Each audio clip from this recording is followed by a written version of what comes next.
Greetings Mavericks and new viewers.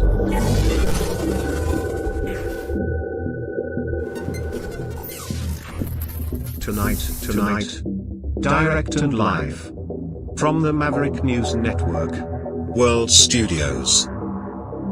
This is Maverick News with Rick Walker.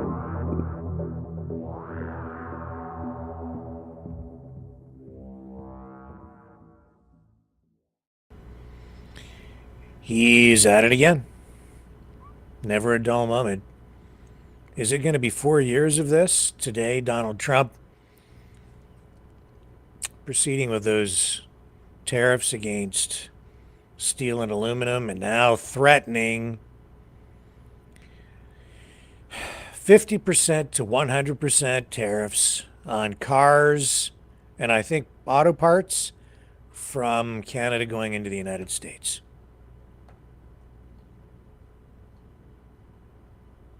And stuff. It's just one thing after another. I can't keep up. I'm tired. So you get to help out tonight by calling into the show. Yeah, you know the drill. It's a call-in show. You get to share your views, exercise your right to free speech, and I'll try to keep up because I'm a little road weary as we continue our political journey together, trying to keep track of and cover Donald J. Trump. Make no mistake, folks. He's at war with us. You know, someone very profoundly once said many years ago that if fascism ever comes to America, it'll come in the name of liberalism.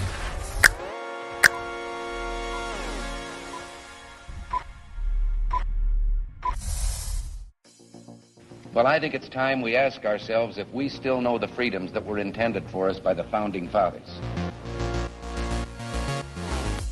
If we lose freedom here, there's no place to escape to. This is the last stand on Earth. The entire world is watching. Every dictator, every crazy dictator in the world is watching.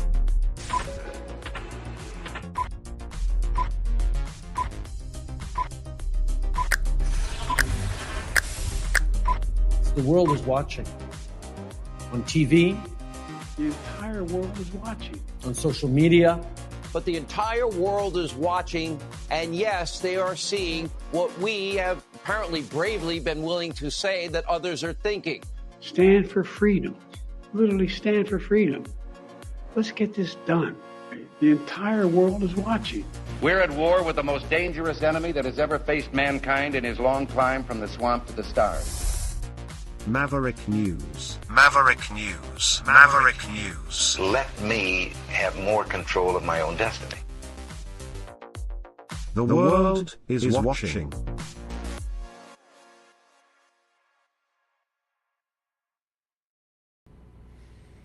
Okay, let's get right to it. Trump says that Canada has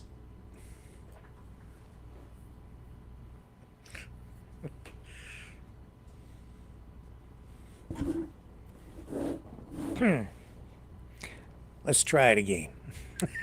I can't believe I'm about to say this. Trump says Canada has stolen the auto industry from the United States.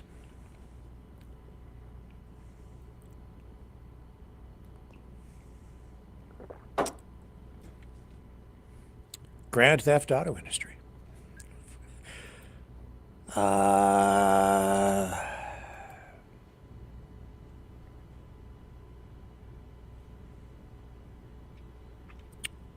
It's almost like he's working for the enemy.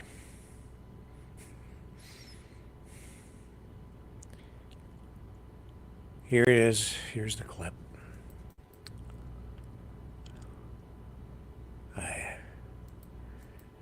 Hang on. They stole it from us. They stole the auto industry. Not going to do that. We're going to put big tariffs on those cars. I don't want those cars. What the heck just happened? We lost our clip. It's the CIA. It's got to be the CIA. And here we go. Not going to do that. We're going to put big tariffs on those cars. I don't want those cars. We can make those cars right here. You know, if you look at Canada, Canada has a very big car industry. They stole it from us. They stole it because our people were asleep at the wheel. So what happens is Canada is going to have our cars. We're going to take the car industry. If we don't make a deal with Canada, we're going to put a big tariff on cars. Could be a 50 or 100% because we don't want their cars. We want to make the cars in Detroit. Not going to do that. We're going to put big tariffs on.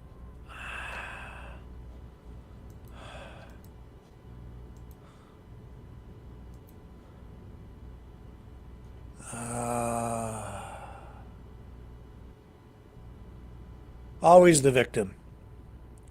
Poor Donald. Yeah, everybody's ripping him off. Ripping off America. Yeah. Sorry, man, I'm out. I'm out with this guy. You go ahead, you defend him all you want. You can call in. Not me. We didn't steal anything from anybody from the dawn of the auto industry.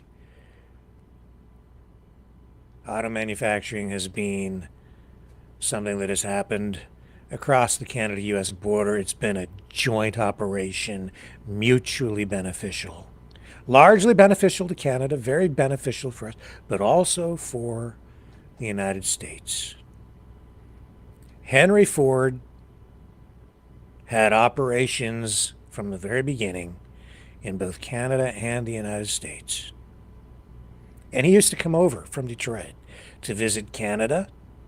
He used to go to the Jack Miner Bird Sanctuary. I'm related to those folks. And,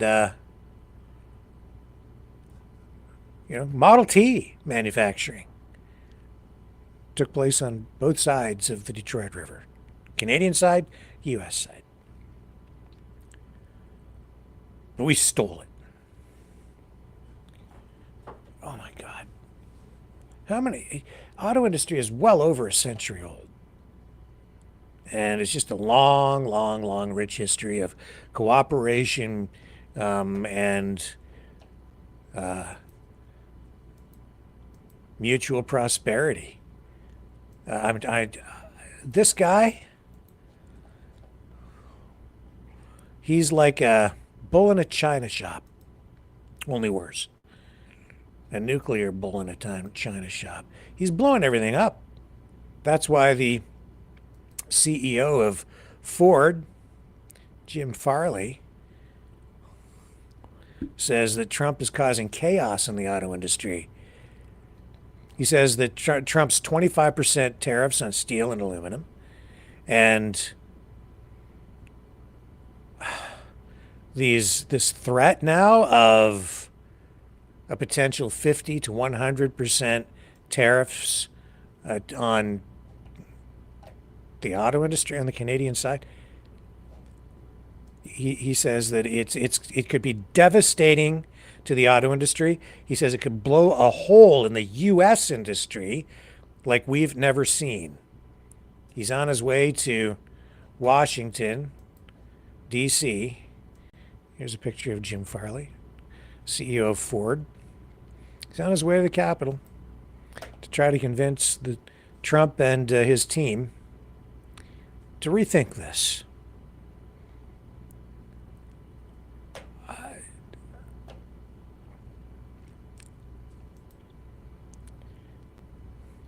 It's just to the point. If you want to fight back against this, you don't have to do anything. Just let him. Just let him do it. He'll cripple the U.S. economy while he cripples everyone else's at the same time.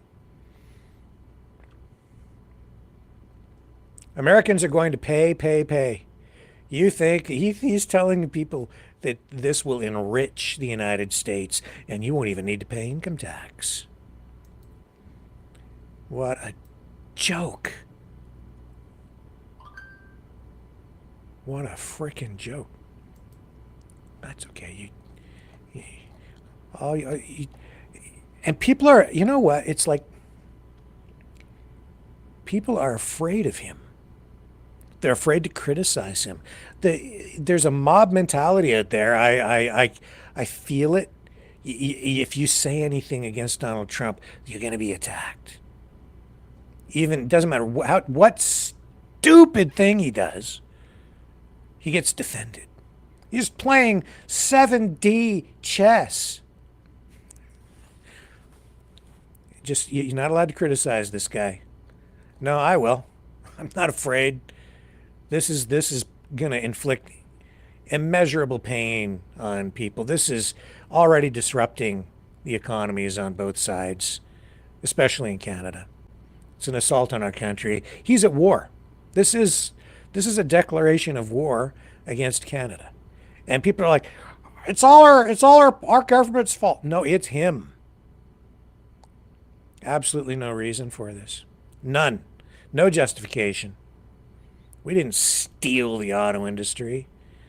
Screw off, DJT. Oh my God.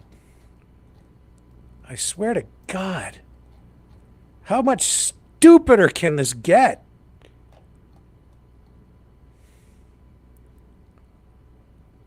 Yeah, I'm going to put the number up on the screen. Go ahead. Yeah, people are... I'm not even looking in the chat. I really, Here it is. 1-647-734-4220. And then you hit the meeting pin number, 860-075-764, followed by the pound sign. You want to take that down. Put the ticker up. There you go. It's on the bottom of the screen.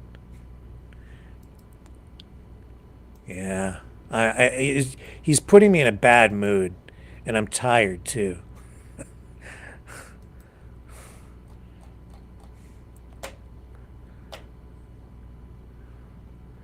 Why? Why? So stupid. Yeah, that's my in-depth scholarly analysis tonight of Donald Trump and his stupid tariffs. Here's the phone number. Okay, Mavericks, it's call-in time. Join the conversation. Call 1-647-734-4220. Then enter the PIN number 860-075-764, followed by the pound sign.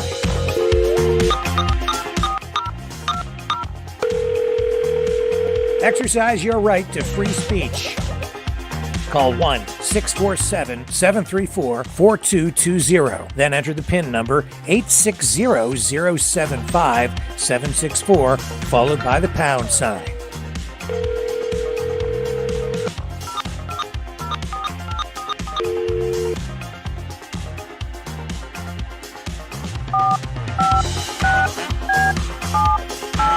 Call 1-647-734-4220. Then enter the PIN number 860-075-764, followed by the pound sign. Maverick News. Call now. The world is watching and listening to you. Okay. Yeah. Also, when you tell the actual truth, you don't get as much support. Because people want you to just be on their particular team and tell them what they want to hear. So as a result, we are, in need of support. So I'll beg, because we're behind. If you are in a position to help us keep this program on the air, if you can handle the truth, you can donate at freedomreporters.com. Right there on the bottom of the screen, freedomreporters.com. Please like, share, subscribe, hit the thumbs up. Also, you know, I should mention that we have, I, I think we've got this other YouTube channel finally firing for a live stream tonight. I believe it's working. Yes, it is. Excellent. Okay, I'm gonna put the link up in the chat. Okay. This is our alternative YouTube channel. And if you would please consider subscribing to that channel, it would be incredibly helpful. A bunch of reasons why. One of the main reasons is YouTube has been systematically dismantling our main channel. You may not have noticed, but they are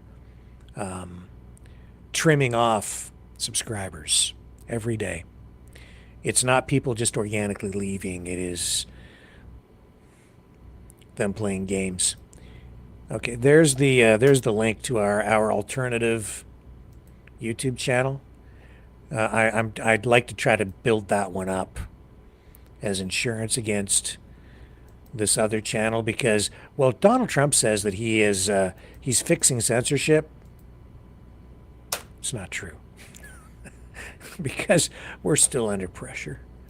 And YouTube, Google, they've never really liked us.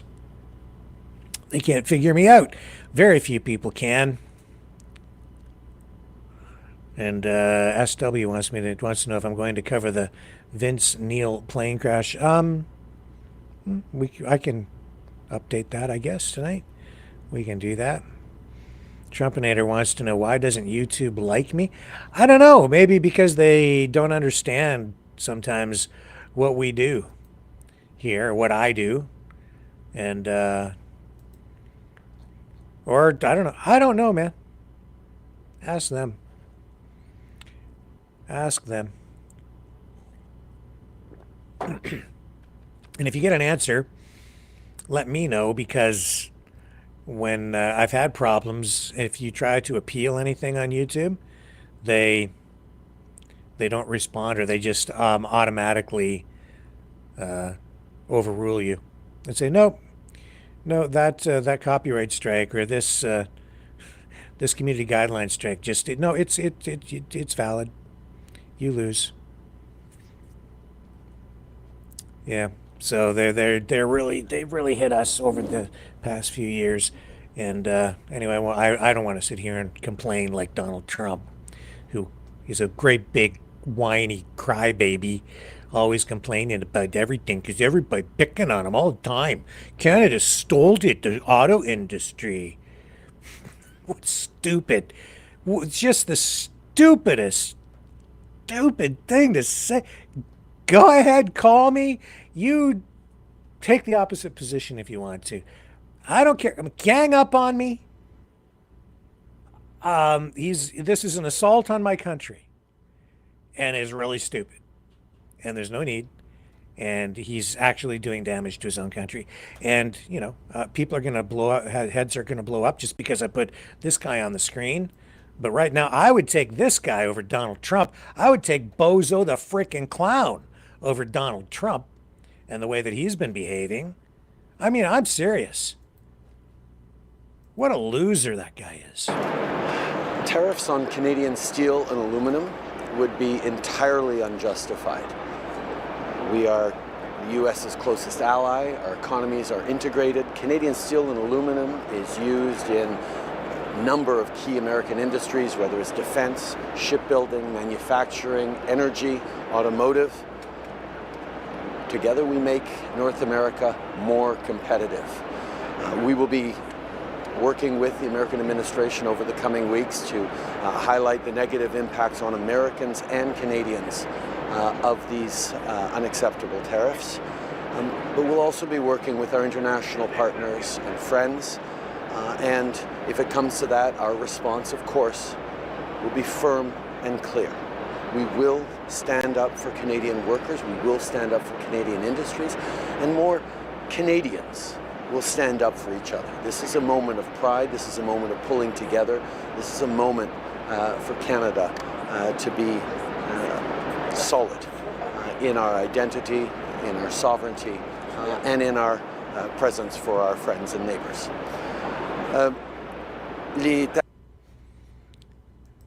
Oh, I know people are like, I would not, no, he's worse than Trump. Nothing's worse than Trump. Nothing. Absolutely nothing at this point. I would take an amoeba. I'd take a freaking maggot wearing a sombrero and I don't know. I don't know. I would take anything. Anything over Donald Trump right now. Like literally anything. I would take Charles Manson over Donald Trump. I would vote for Charles Manson before I would vote for Donald Trump. I would vote. I would take like literally anything. He's the absolute worst. Beyond bad.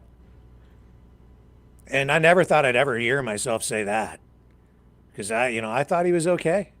You go back, you look. I said a lot of positive things about old Donald Trump. Then nope, I'm gone. I'm done. I'm done with this guy. Done. You'll see. If you're not with me right now, you will be.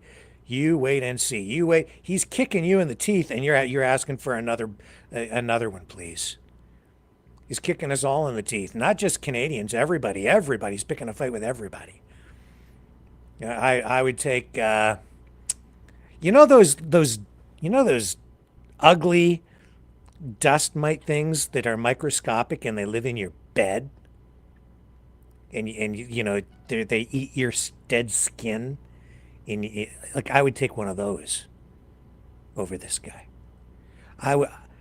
What else? I would take a vomit sandwich over Donald Trump right now. Yeah. That's how bad he is. He's disgusting. He's a pig. He's worse than a vomit sandwich. He's a pukey president. Yeah. Call in. Go ahead. You can. I won't even fight with you. Hardly. Well, maybe I will. This is so bad. How much worse can it? It's going to get worse. It's going to get a lot worse. We have 4 years of this ahead of us. 4 years of a spoiled, maggot-filled vomit sandwich.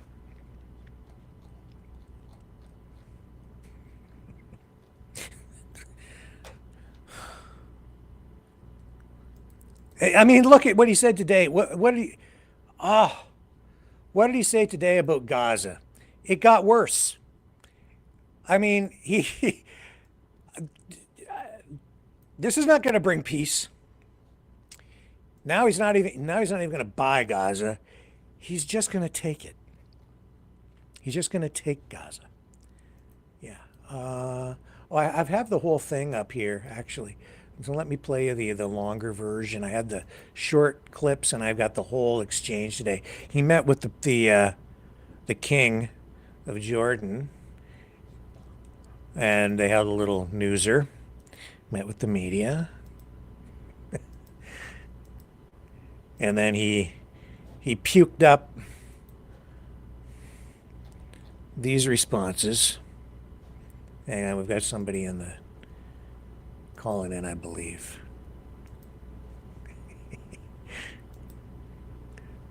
Hang on, let me get him up on the call. Here we go. We'll get to the clip of the King of Jordan and Trump in a moment, but let me bring up our caller here. Maybe someone's got something to say. This is the good old Dragon. Oh, Dragon from Montreal. How are you tonight? I'm warring. This Trump, man. I'm going to heat him up. Oh, my God, Dragon. He's destroying the economy. He's going to destroy the economy. He's going to destroy the economy. Here, let's play this clip. I'm going to put it up over here.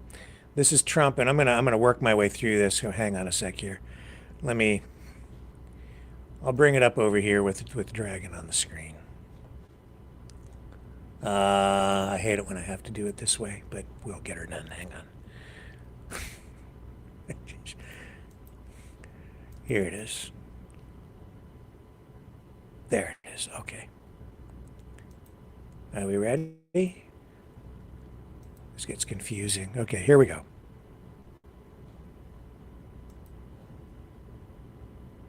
Oh, hang on. Oh, too many things to click on.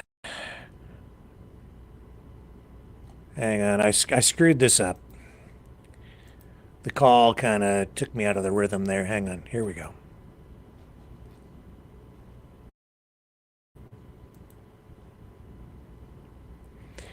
My apologies. Very well. Mr. President, why should the king take in the Palestinian people? He's made clear he doesn't want to. Well, I don't know, but he may have just something to say because we discussed just... Okay, let's take it back to the beginning. This is what Trump had to say today in the snoozer.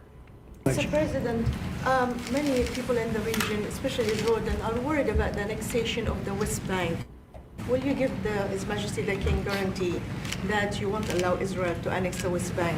And how are you going to... I think that's going to work out very well. That's not really what we're talking about today. I think that's something that's going to work out automatically, and it's in good shape. And we discuss it, and other people have discussed it with us and with me. That's going to work out. West Bank is going to work out very well. Mr. President, why should the king take in the Palestinian people? He's made clear he doesn't want to. Well, I don't know, but he may have just something to say because we discussed just briefly. I think maybe you want to say it now, or? Well, Mr. President, I think we have to keep in mind that there is a plan from Egypt and the Arab countries. We're being invited by Mohammed bin Salman to discussions in Riyadh. I think the point is how do we make this work in a way that is good for everybody? Right. Obviously, we have to look at the best interests of the United States, of the people in the region, especially to my people of Jordan.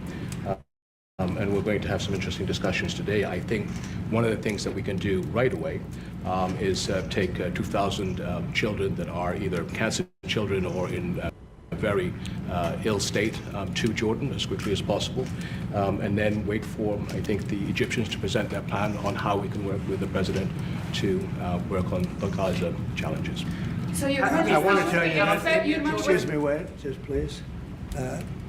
I didn't know that, what you just said, 2,000 children with cancer or other problems, and that's really a beautiful gesture. That's really good, and we appreciate it. And we'll be working on the rest with Egypt. I think you're going to see some great progress. I think with Jordan, you're going to see some great progress. 3 of us, and we'll have some others helping, and we're going to have some others at a very high level helping, and the whole thing will come. It's not a complex thing to do. And with the United States being in control of that piece of land, a fairly large piece of land, you're going to have stability in the Middle East for the first time. And the Palestinians, or the people that live now in Gaza, will be living beautifully in another location. They're going to be living safely. They're not going to be killed, murdered, and having to leave every 10 years, because I've been watching this for so many years. It's nothing but trouble. Everyone's being killed. They're being robbed. It's like living in hell, and they're going to end up having a great home, great families that don't have to get mugged and killed and beaten up and harassed by Hamas and everybody else. And I know we'll be able to work something. And what you just said about the 2,000 is fantastic. It's so beautiful. It's music to my ears. But we're going to be able to work something, and I know he's being so kind. It's just a humanitarian gesture, you see. So he's just going to force them to leave their homes, and he's just going to, and they can't come back. They have no right to come back, he says, and he's not going to pay them anything. He's just going to take the land. They're just going to own it. Just going to own it, he says, and you know, I'm not going to say it, but it's basically cultural cleansing, but it's going to be tremendous. It's going to be good, I tell you. That's pretty good, Dragon. You do a great Donald Trump. That's hilarious.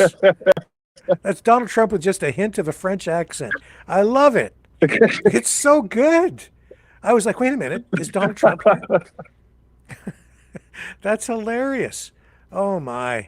This is, in my view, what he is doing over there guarantees escalated conflict, and I think it virtually guarantees terrorist attacks on U.S. soil.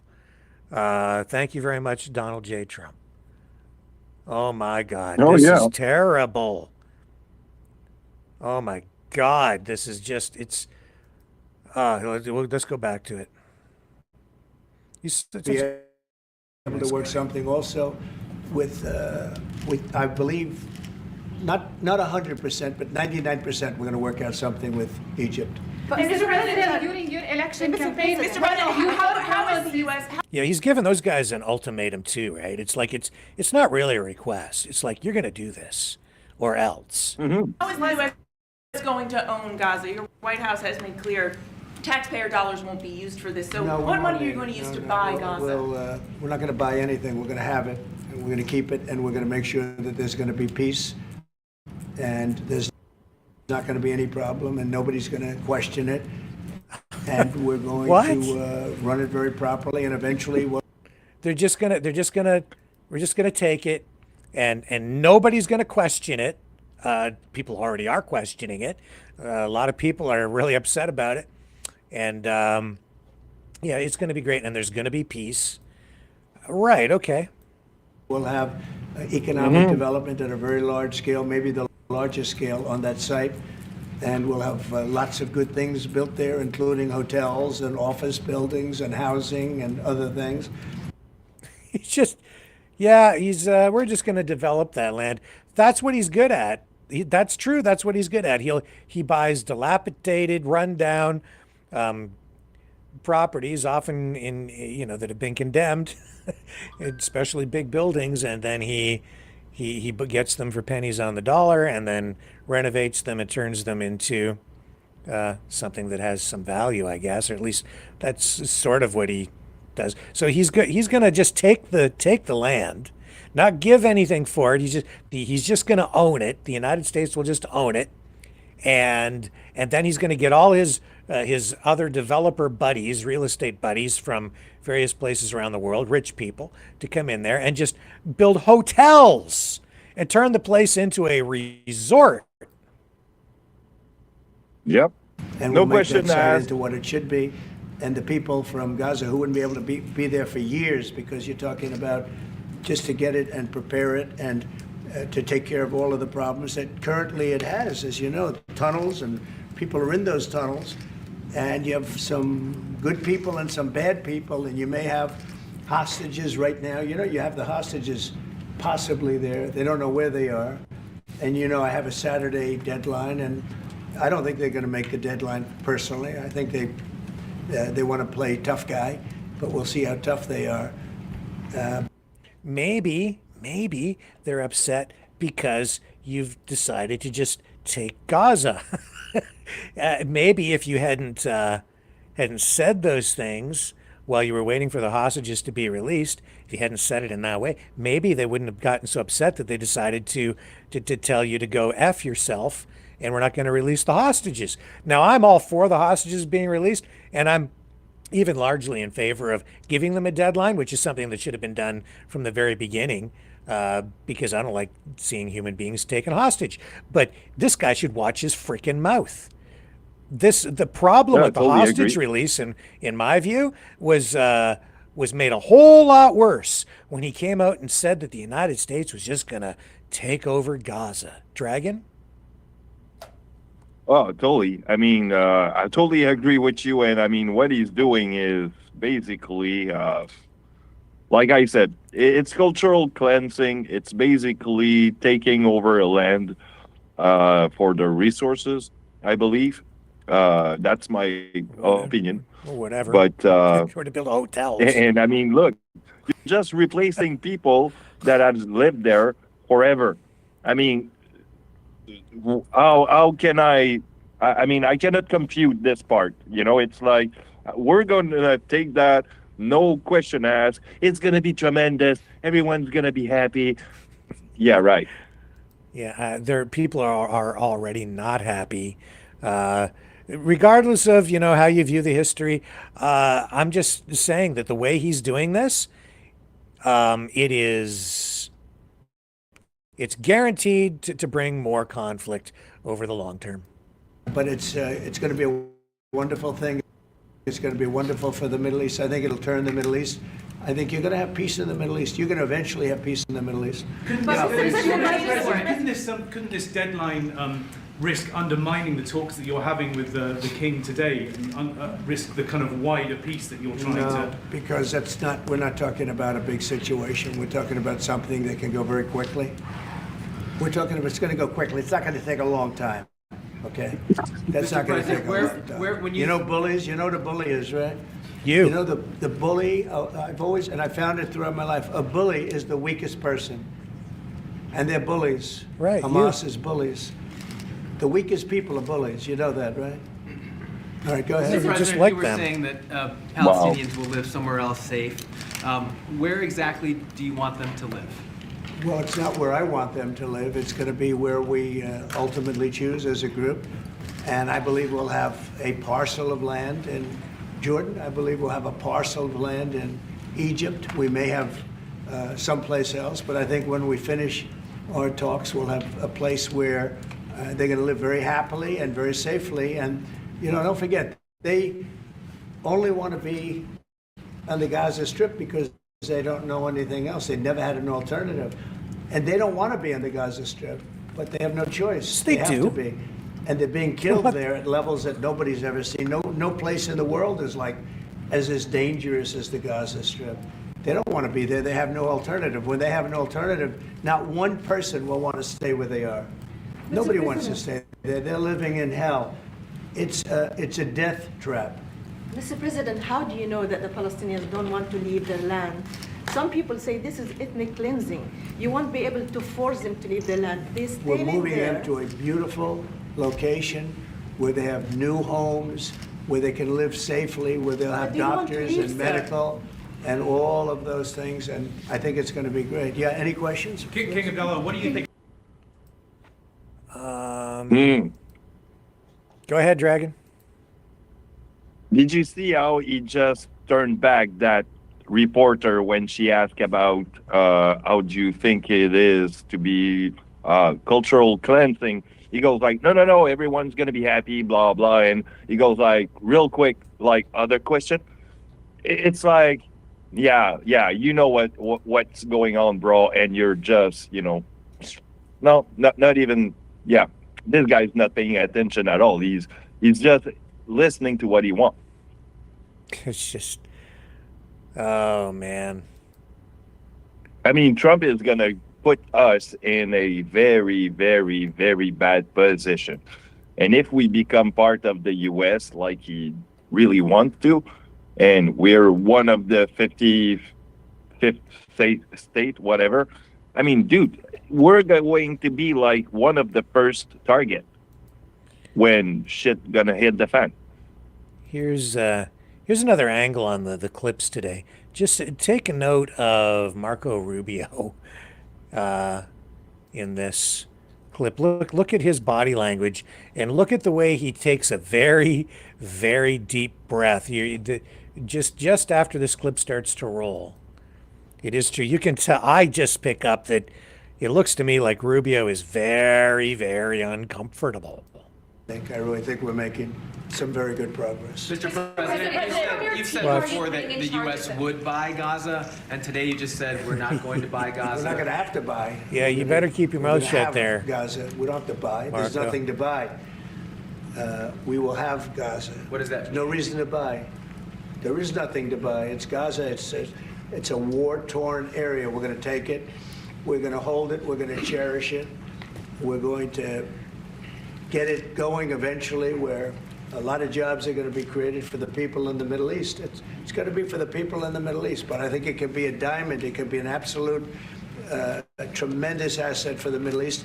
and you're going to have peace. It's going to bring peace in the Middle East. Gaza, I really think we're... It's just, okay, if you say so. Not. I don't think so, man. Go ahead, Dragon. What are you thinking? Well, it's scary. You know, I mean, I cannot wrap my head around the imperialism that the U.S. is showing up, and basically it's like, no, there's nothing to see here. It's all good. It's gonna be tremendous. It's gonna be great. People's gonna love it. Right? Sure. I'm not buying anything. It's like, wow. It's. I mean, look, I'm totally dumbed down just because of the way he speaks. So it's clearly no good. Okay, so join by phone, 1-647-734-4220. Hit the PIN number, the meeting PIN number, 860-075-764, followed by the pound sign when prompted. Join your call in, and you can join the conversation. Let's take another quick break here. We'll come back and continue with our coverage of this worldwide train wreck. Okay, Mavericks, it's call-in time. Join the conversation. Call 1-647-734-4220. Then enter the PIN number 860-075-764, followed by the pound sign.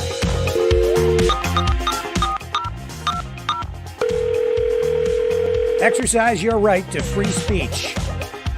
Call 1-647-734-4220. Then enter the PIN number 860-075-764, followed by the pound sign.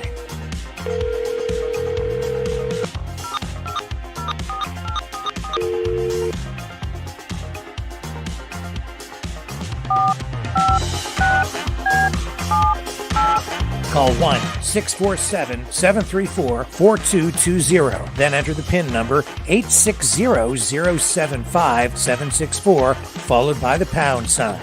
Maverick News. Call now. The world is watching and listening to you.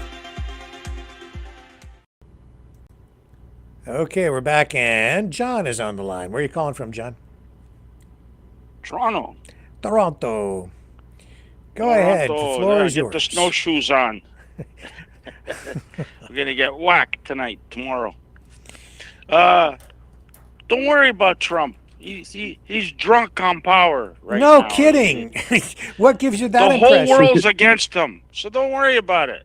I'm not worried about it. I'm petrified, John. I think it's comical. It is. It is actually funny.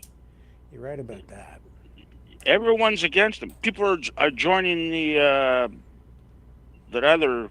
BRICS, Russian, BRICS, China, the BRICS. Yeah, because they don't want to get tariffed. They say tariff me also.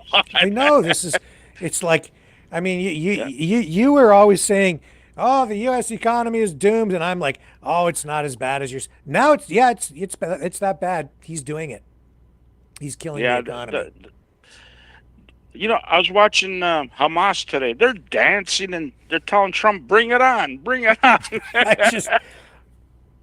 don't know if you've seen that one. I didn't see it, but oh my God! You didn't see it? No, I didn't see that, John. Oh, there's like 20 of them. They're all dancing with their blindfolds and whatever they wear. Oh my God! Green outfits. Who else is on the line with us here tonight? Somebody else is just calling in, and another person who just joined. Hey, Ricky, this is Raphael. Raphael, and hang on a second, sir. We have somebody else coming in to join us tonight, too.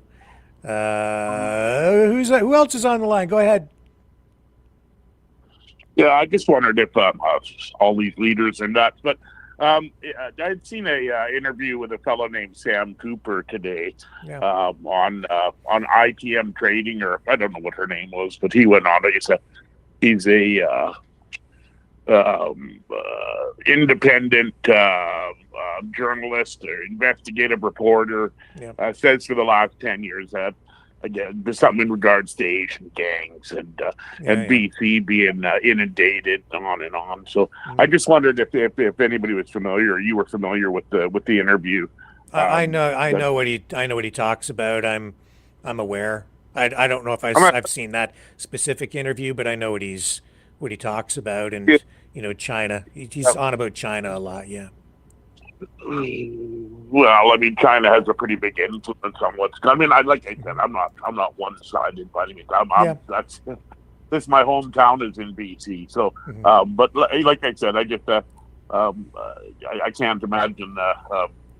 I just feel like maybe a lot of people are burying their heads in the sand, With regard to what Chinese. Well, the depth of the criminal and Chinese influence and these the triad gangs and the amount of the lack of patrol on our docks here and what's actually coming in and going out. And it's easy for everybody to just say, I think Trump's a little bit nuts too, but like I said, you can't say much when we got a leader. Not a leader. Oh, no, I can say a lot. Trump is worse than a vomit sandwich. And I'm kind of skeptical, honestly, about some of these allegations toward the China stuff, just because Trump's on an anti-China agenda. And I see a lot of people kind of backing him up, especially media people. And I see a lot of allegations about things without actual proof. And so I'm much more careful about calling, accusing people of crimes unless there's actual proof of something. I don't throw names around, and I'm not trying to be, overly critical. I'm just saying I want actual proof of things, not just people's opinions. And I've looked at, I'm not. People can make their own assessment on that stuff, but it's kind of like this, okay? If you're shocked to find that there's organized crime involved in drug smuggling, then you're naive.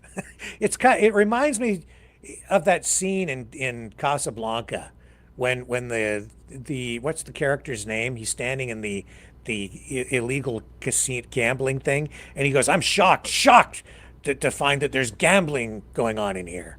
Of course, he knows he was part of it, but yeah. Like I said, I mean, it's just like I said, I mean, in all interviews are put together in a certain fashion so that they are they lean one way or the other. I mean, I was just a bit curious to know if you had seen the greatest there. They had a fellow Mark Mahoney or something. He's out of the States, and just like I said, there's always three sides to every story. His, hers, and the truth. But like I said, I just wondered, if it is new news, and people haven't had an opportunity to see it because it's not in mainstream, then I think that plays a huge influence too. The fact that most of the media is funded by the government and it's sort of lopsided. But like I said, I mean, I don't sway one way or the other. I wish we could go the simple way. I think we've all been drugged through the mud, and the last thing we needed was this after the leaders that we've had. Because I'm not a fan of our liberal government, that's for sure. No, me either. But anyways, listen, thanks for your time. That was the question. I just wondered if you were familiar with that. Just like I said, it was sort of interesting when I watched it. It seemed to have had some valid points. But I mean, I think there is some validity to it. I don't really have a real strong view on it one way or the other. I'm just cautious when it comes to allegations of criminal actions. Like I said, I think there was it's hard to deal with the new leader in our neighbors to the south because he is he's something else, so if he'd draw the line somewhere and not just keep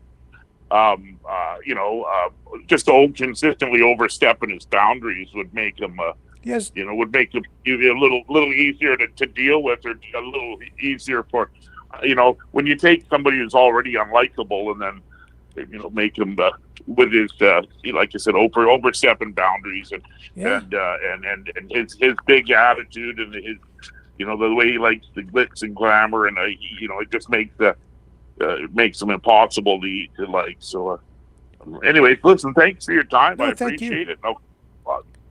Yeah, great to have you call in. Look, to hang out here anytime. Who else just joined us on the call here? Hey, Rick, I'm gonna jump off. Okay. Sure, John. Okay.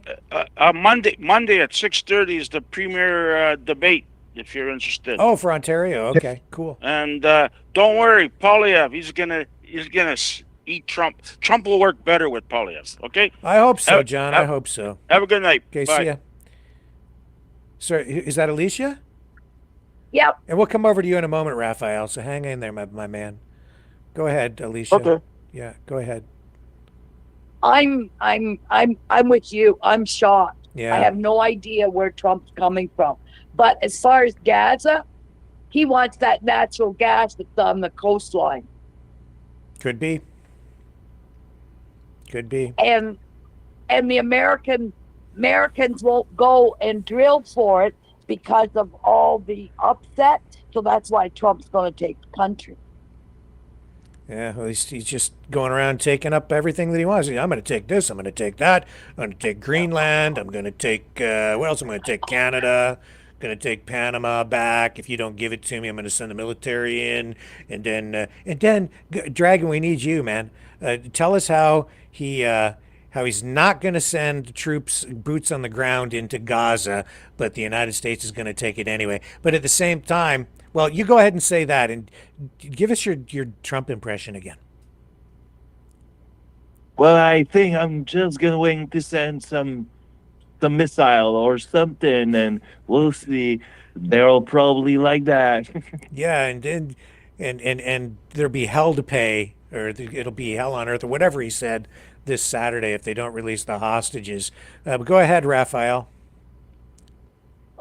Ricky, one thing I have to say is, one thing I like to do is I always listen to politicians talking, because the politicians, they tell you exactly what they're gonna do. Today, you have that Indian guy in the parliament. Thing. This guy gave a speech today. I tell everybody, go ahead and listen to that speech. Every word was measured. This man was not kidding. It's not Trudeau that is all over the place. This guy is serious. He is talking. Is a statement.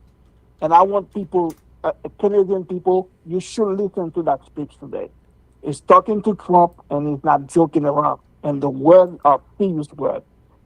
The Middle East, people should check what's happening with that Gaza thing.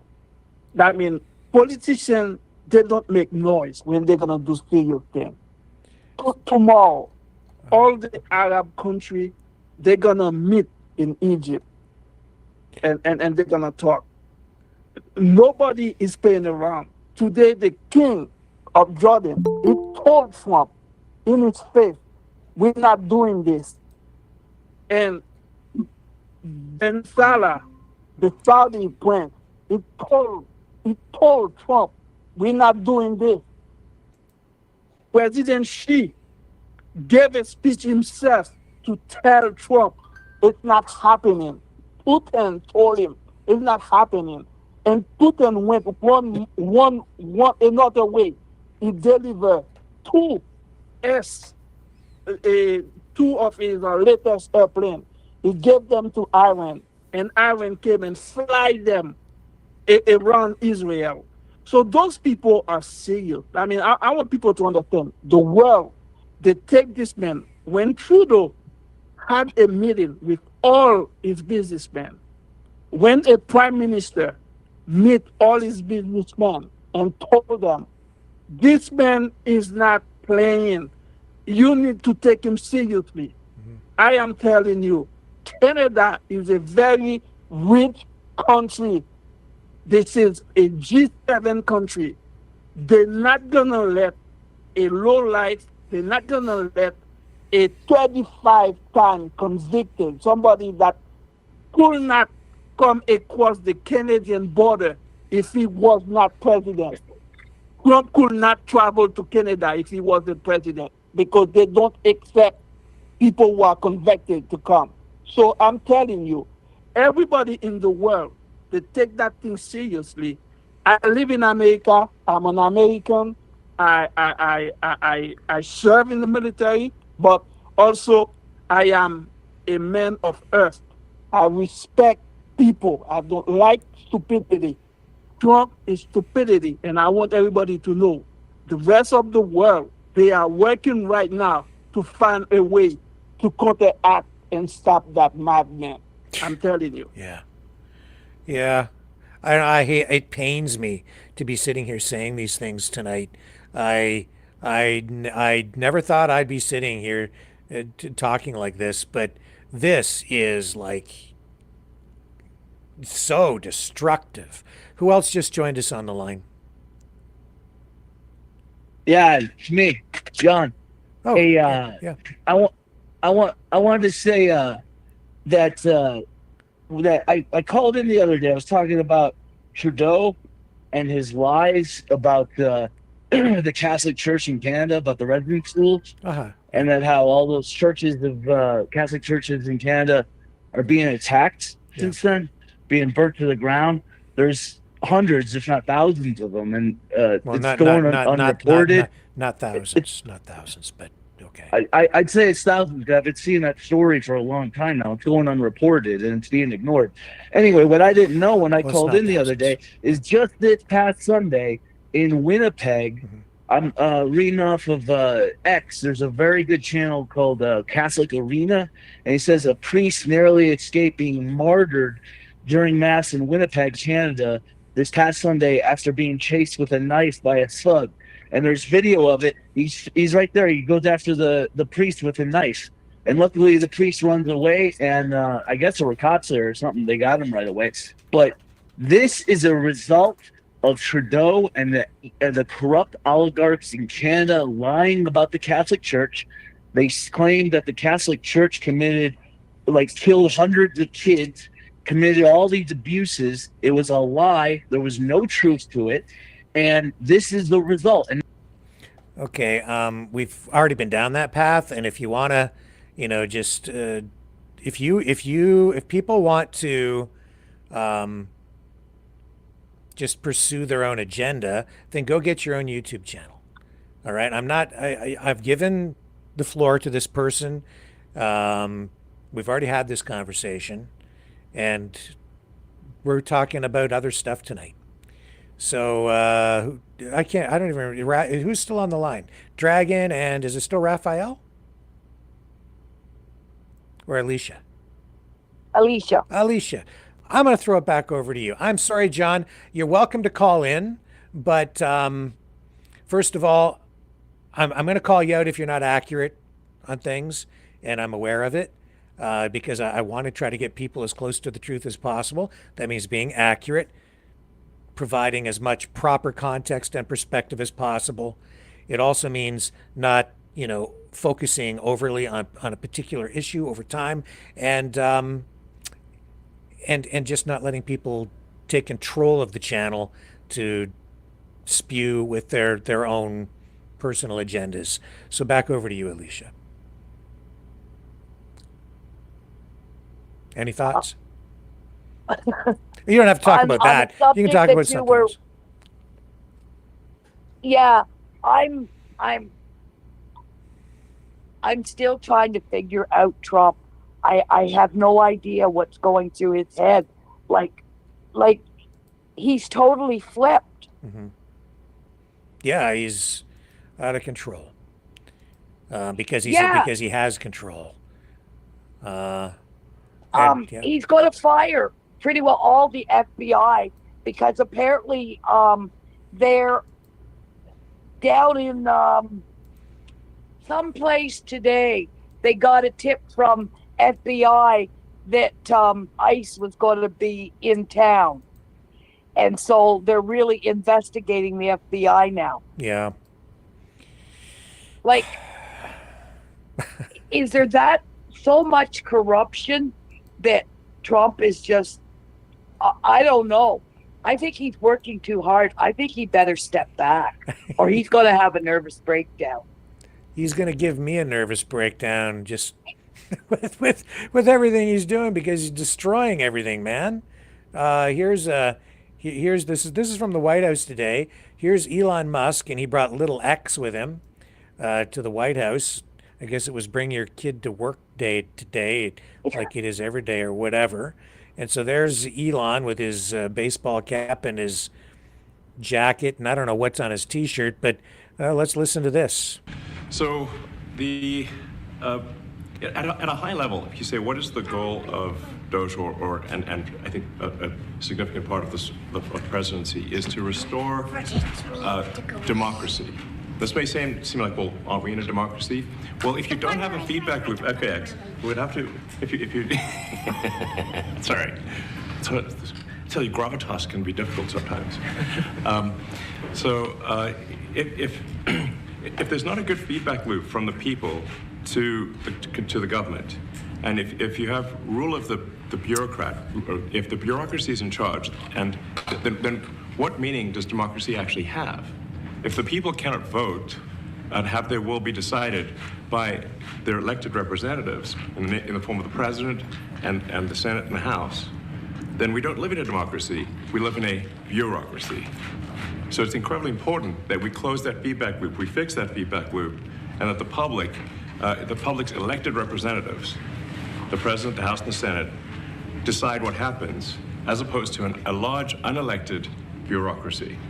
This is not to say that there are good people who are in the federal bureaucracy, but you can't have an autonomous federal bureaucracy. You have to have one that is responsive to the people. That's the whole point of a democracy. And if you looked at this, if you looked at the founders today and said, what do you think of the way things have turned out? Well, we have this unelected, fourth unconstitutional branch of government, which is the bureaucracy, which has, in a lot of ways, currently more power than any elected representative. And this is not something that people want, and it does not match the will of the people. So it's just something we've got to fix. And then we've also got to address the deficit. So we've got a $2 trillion deficit, and if we don't do something about this deficit, the country's going bankrupt.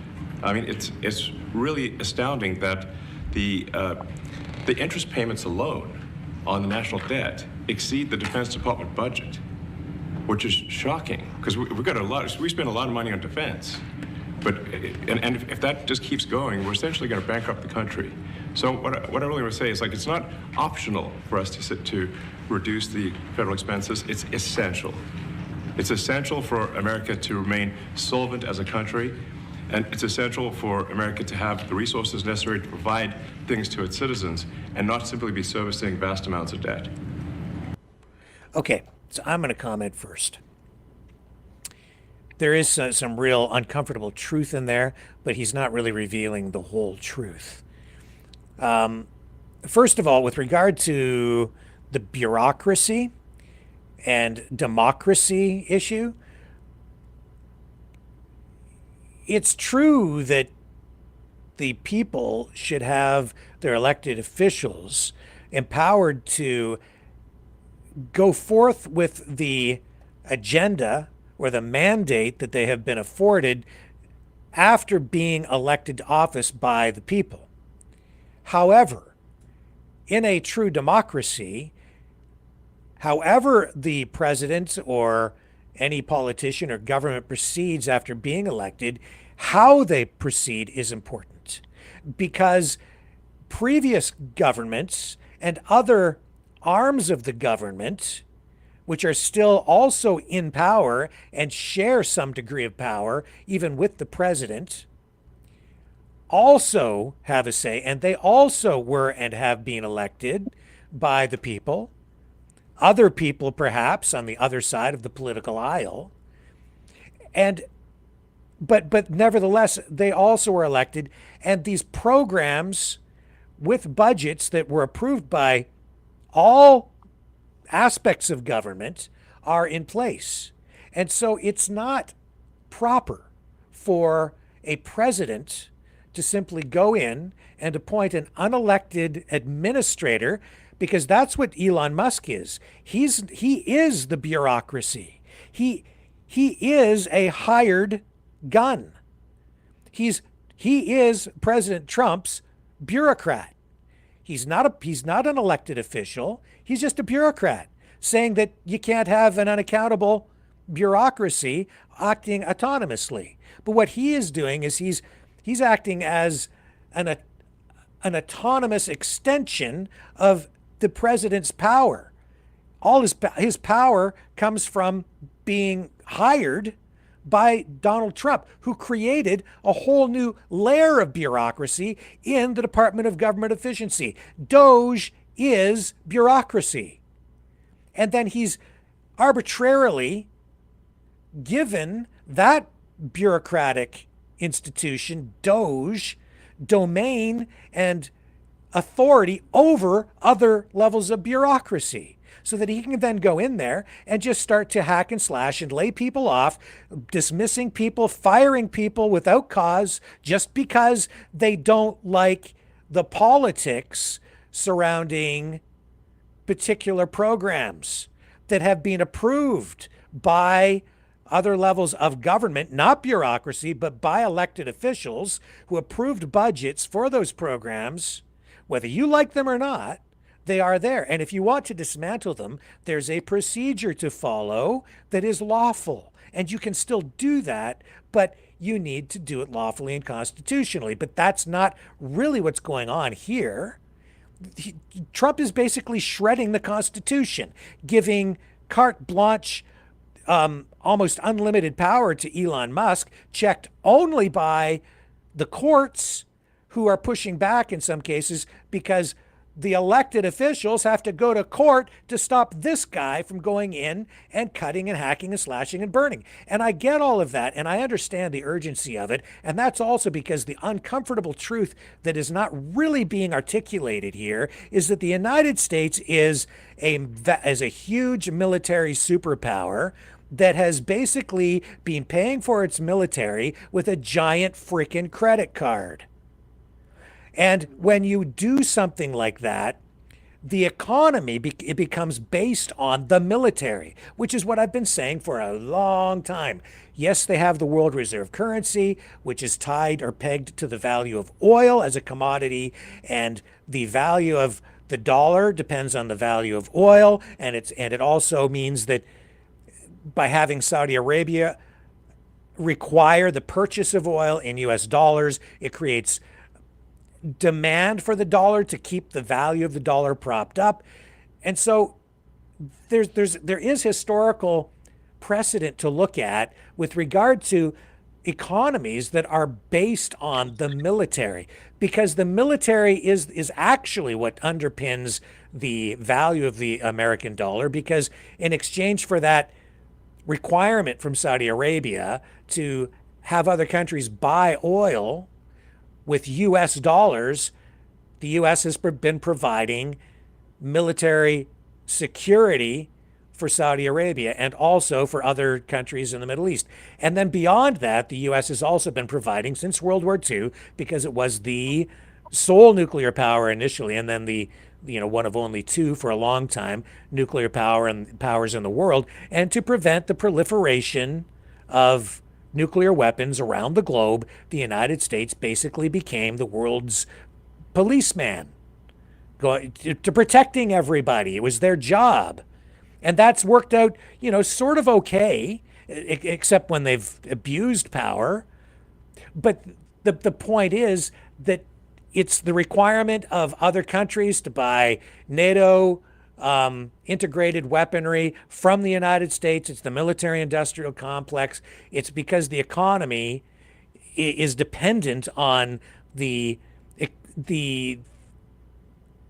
military spending in the United States, even more than oil, even more than the auto industry and all of these things, which over time the U.S. government allowed to be outsourced, offshored, allowed their corporations to send production to other countries where labor rates were lower, because it wasn't the manufacturing base anymore in the United States that really has been propping up the U.S. economy. It's the military spending. A single F-35 jet is like over $100 million.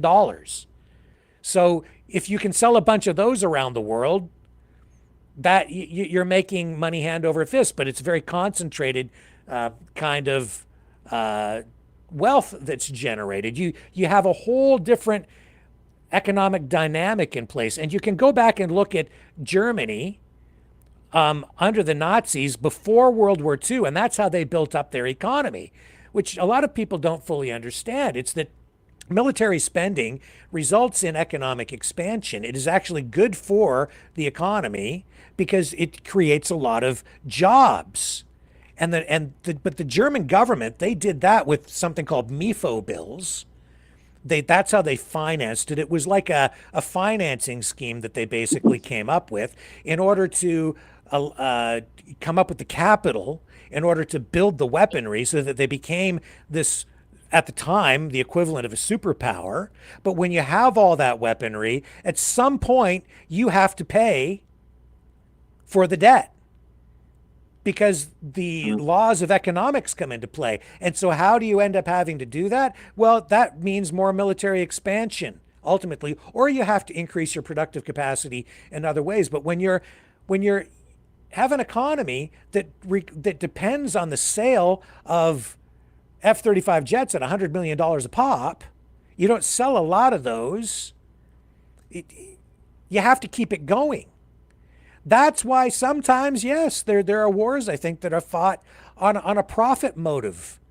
And that's why over in Ukraine, I'm not of the opinion that the United States caused the war per se directly, but the way that the Biden administration provided military assistance to Ukraine was, in my view, immoral and inefficient insofar as the way you fight a war, because they just they rolled the aid out slowly over time, and they didn't send the best weaponry. They sent the old stuff, a lot of old stuff, and it was really fought on the ground. And so all the old armaments were used up. And then the money that was pumped into the war was used to replenish the military stockpiles on the U.S. side with new weapons that are being produced domestically. And so it has not been a drain on the U.S. economy, this war in Ukraine. People say, we can't afford it. Oh, yes, you can, because it's creating jobs at home. There's a level of debt, though, that Ukraine is incurring because of this, but it's allowing the United States, has allowed the United States to prop up its economy under Biden, to deplete and get rid of old weapons, old tanks, old Jeeps, old trucks, old everything, and then replace it with new weapons produced domestically in the United States, and put the debt over on the Ukrainian people, which is why now you have Trump going over there saying, hey, you know what? We'll continue to defend you, but we want all your resources. It turns into something of a protection racket in a way, and it's immoral. So then you have all these propagandists out there accusing Zelensky of stealing the money and saying that his wife buys casinos in Cyprus, which is a freaking lie, because you've got people domestically over here who are milking the system is what's really going on. And who it is, I don't really know, but they're all in on it. And the people of Ukraine are suffering and dying and really paying the ultimate price because they're paying in blood. And they're just trying to defend their homes against the other side, which also wants their resources and is really guilty of the same sins, because the whole thing started over there, really over a competition, I would say, over which group of countries. Was it going to be the EU or Russia? And it was all about the economics, and Russian oligarchs who wanted to maintain control of their investments, the land and the resources and the industries that they had basically scooped up for pennies on the dollar after the collapse of the Soviet Union in Ukraine, and they wanted to hold on to their assets over there, and instead of having everything become more integrated into the EU. And the United States, taking advantage of the situation when Putin made the huge mistake of actually invading, They didn't go in hard and really defend and put a quick end to this thing. They let the poor Ukrainians sacrifice the most by sacrificing a whole generation of young men on the front lines to the tune of over 500,000. And the Russians did the same, have done the same thing, sacrificing even more. And probably somewhere between 800,000 and 1 million young people dead. And it's still going on. And it's disgusting. It's absolutely disgusting. What's really gross is to see this guy in the White House now basically threatening that he's going to cut off the aid now after the United States made a promise to defend Ukraine and then allowed them to go into battle and defend their sovereignty, thinking that the United States would back them up. And now this guy comes along, you have a change of the guard in the White House, and he's like, I don't know, maybe we will, maybe we won't, but hey, you know what, Zelensky, if you give us these resources over here, give us all these rare earth minerals, then we'll protect you. And that's the most gross, disgusting, vile thing. It's worse than a vomit sandwich because it's kind of like they're both Putin and Trump are beating the shit out of Ukrainians. And I don't know which is worse, because you have one guy coming in on the Russian side saying, we're just going to take it back. We're going to dominate here. We're going to seize all this. We're not going to give you anything. And if you don't give it to us, we're going to kill you. And that's what's been going on. And then on the other side, you've got this guy coming along saying, well, we'll protect you, but, well, that guy's going to take your wallet. But hey, we'll make him stop if you give us your wallet. It's just like if you're walking down the street and you see some guy getting it's worse. See a lady on the street and she's getting mugged and beaten up by some guy, and he's like, give me your purse. And you walk up and you say, hey lady, I'll make him stop beating you if you give me your purse. What's worse? That's what he did. That's what he's doing. That's not the United States I know, nor should it be. And if you're going to defend somebody, then get to work and defend them and give them the proper resources to do it. What's been going on over there has been an absolute exploitation of the people. And so I'm absolutely sympathetic with the Ukrainian people. I'm sympathetic. I stand with them against all of it because they're dying and they're losing their country. Just like here in Canada, we're under threat because Trump has gone to war with us. And you've got a lot of people who are either afraid of the mob, afraid to say anything about it. It's like you can't say anything against Trump or you're going to get attacked, even as he's preparing to take over our country. Wake the hell up. He's not joking. It's a real thing. He's going around scooping up land because basically I think he's making deals. He's making deals with everybody, including Vladimir Putin. Hey, Vladimir, you can have Ukraine. We're going to take Israel. And while we're at it, we're just going to annex Gaza too. And we're going to build a resort there.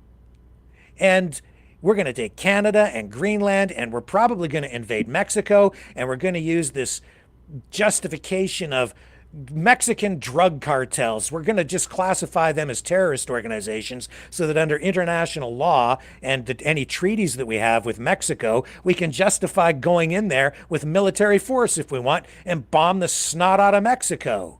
And they're already trying to make these allegations that it's the Mexican government directly involved with the Mexican drug cartels, that they're complicit in it, which is to say that the Mexican government is corrupt and illegal and illegitimate, and that would allow the United States to go in there and execute some sort of a war against Mexico and overthrow that government. And then up here, you've got the same thing going on. And that's why, frankly, I don't know. I don't really mean to criticize Sam Cooper, but he's certainly throwing fuel on the fire for Trump and the Trumpsters and the people who are making excuses for this guy, who basically is laying the groundwork for an international legal justification for the invasion of our country and the overthrow of our government. And then last night, I'm showing you exactly what's been going on for a couple of years with that interview that we did, because you can see that there's actual foreign interference and influence right there within the very movement of people who are saying that they're there trying to defend Canada or save Canada. No, they're not.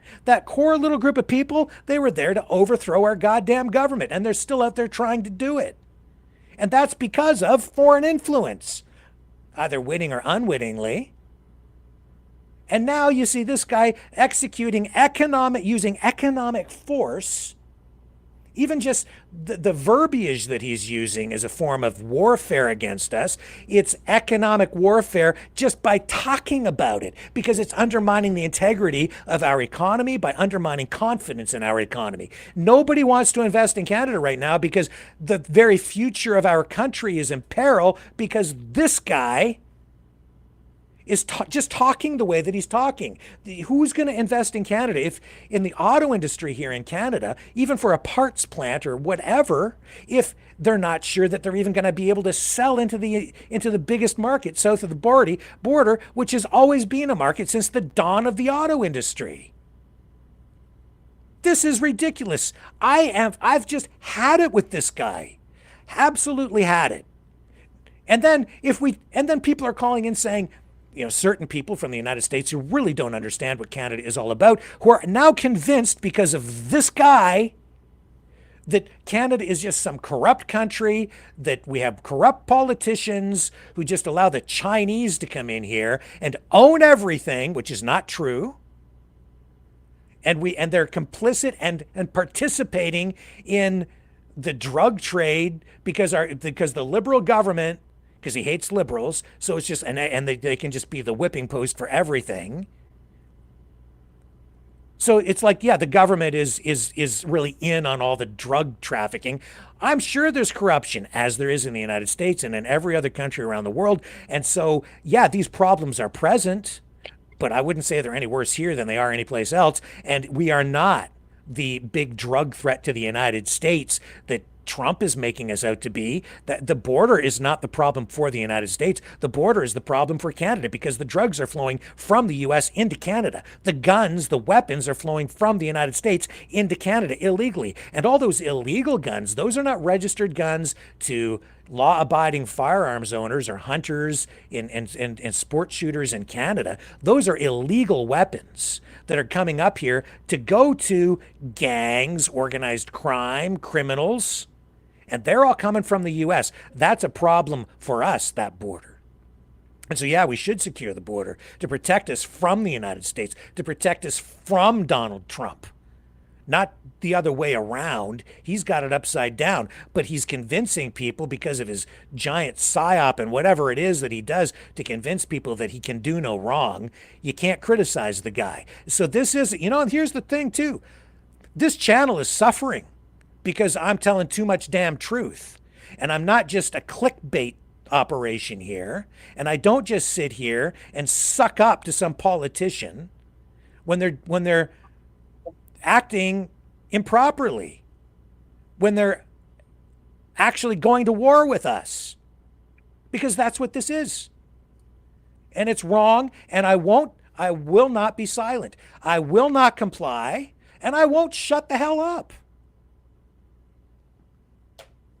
Floor is yours, folks. Well, that's your job. I mean, as a journalist, your job is to point down what criminal stuff that our government does, or any other corrupt organization. So, that's your job, bro. And you're liberal, conservative, NDP, communist, blue party, red party, orange party, green party, purple party, whatever party. I don't care.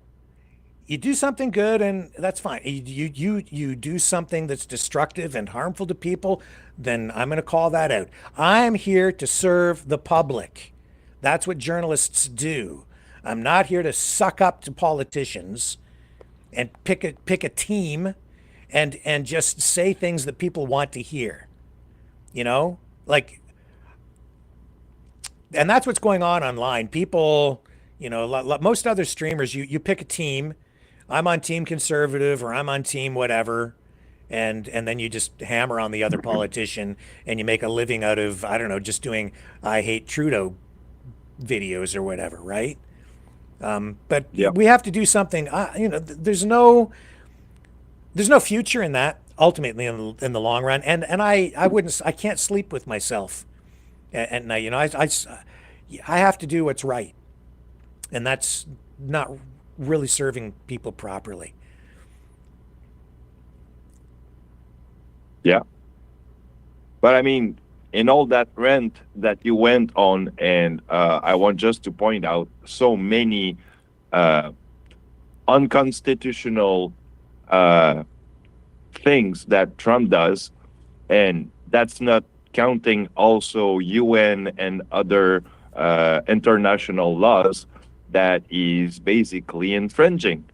So, yeah. And the way that they're hacking and slashing, it's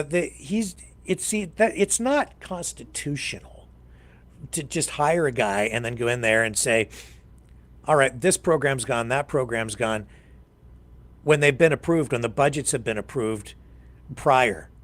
And there's a process to go through. And it takes a little longer and it's more difficult, but that's how you preserve actual democracy. Because you have to address the will of the people. You can't just ignore what people have said prior and currently. You have to go through a process. But this government, Trump, this is not democracy. This is authoritarianism. And you see it not just domestically, but you're seeing it internationally right now, where it's like, I'm the big dog. I have all the power. I have the world's biggest military. And you have to do what I say.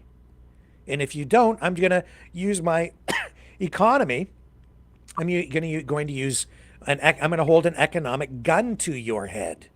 And even right now, I would say, if what's going on, the prorogation of Parliament, I'm going to take a different position on this because people don't understand why Parliament is prorogued right now. And it's for two reasons. One is because obviously Trudeau is stepping aside and they need time for their leadership race. The other reason is to provide stability in government at a time when the country is actually facing an existential threat. And while I understand people want an election right now because you want to have a mandate for whatever government is sitting in there, there's a counter argument to that, which is to say that if the government, if the country is under an existential threat, which it clearly is right now, you can't leave the country vulnerable and open to foreign influence and infiltration, which can be destabilizing to the democracy itself at a time when you need absolute stability. What I'm getting at is, see, even right now, if people were given the choice, and I think it's coming from Trump, where they're going to probably, when we go into this next election, don't be surprised, possibly, I'd say there's a 70% chance of this, it's not for sure, but probably some sort of a referendum that will be held in some fashion, saying to people, do you want to join the United States? But it's not fair at this point to even do that, let alone run an election, because Donald Trump has an economic gun to people's heads. And it's like signing a contract. It's not legal to sign a contract if you're under duress. If someone's holding a gun to your head saying, sign this contract, or else, that's not, then the contract is null and void.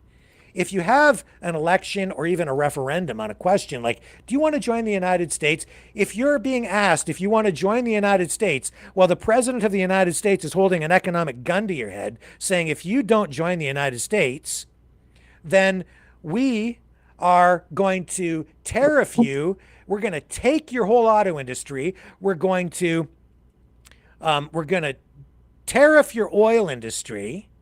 We're going to cripple your economy. So you're going to lose millions of jobs. It'll collapse your economy. You're all going to lose everything you have. You're going to lose your houses. You won't be able to pay your car loans. You're all going to go bankrupt. We're going to starve you out. Or you can join the United States and we'll just take over. And it'll be wonderful, and it'll be a new golden age for Canada and the United States, and we'll just absorb you. And it'll be perfect. So, gun to the head, which are you going to choose? People out of fear will then vote accordingly. But they're not voting of free will. That's not free will, and that's not democracy. That's voting under duress. That's voting while you're petrified of losing everything. That's stacking the deck. That's manipulation. That's foreign manipulation and infiltration, influence over our election. It's meddling, foreign meddling. It's wrong. It's absolutely wrong. Yep. Did someone just join us on the call there, or did we lose somebody? Oh, I think somebody just joined us. Somebody new, or is that still you, Alicia? I'm still here. Okay, I guess the new caller jumped off. I was a little long-winded there, but I'm fed up. I'm really ugly because Trudeau's in Paris talking about AI. Am I right or wrong about being pissed off about that? I would say you're wrong, because he's not just there talking about AI. He's actually having meetings on the side with European leaders, trying to come up with solutions to this economic crisis presented by the United States, because the European countries are being threatened as well with tariffs and punitive actions from Donald Trump. So they're all trying to come up with a cohesive approach to this. They're working on a strategy together. It's not just him there for the AI thing. Okay. I can't fault him for that at all. He's doing the right thing in my view by going over there and talking to other world leaders. Who's on the line with us now? Go ahead. Good evening. It's Rimby John from Alberta, Canada. Well, John, I'm glad you called in tonight, sir. Johnny! Well, welcome. Dragon, I love the Trump impression with the heavy Quebecois accent. Love it. Thank you, sir. I appreciate it. But I also love your new Inspector Clouseau Pink Panther look. It's awesome. I love the look. It works.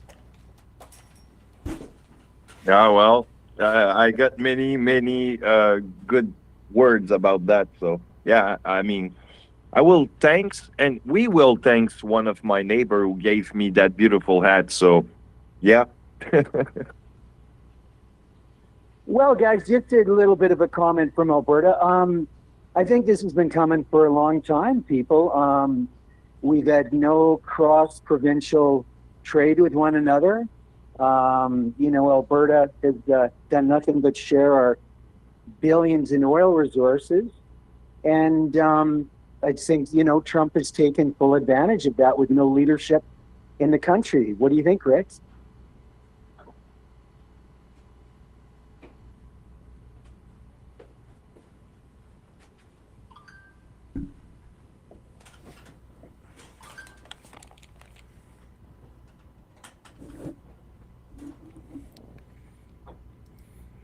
Sorry, guys, are you still there? I had to step away for a second.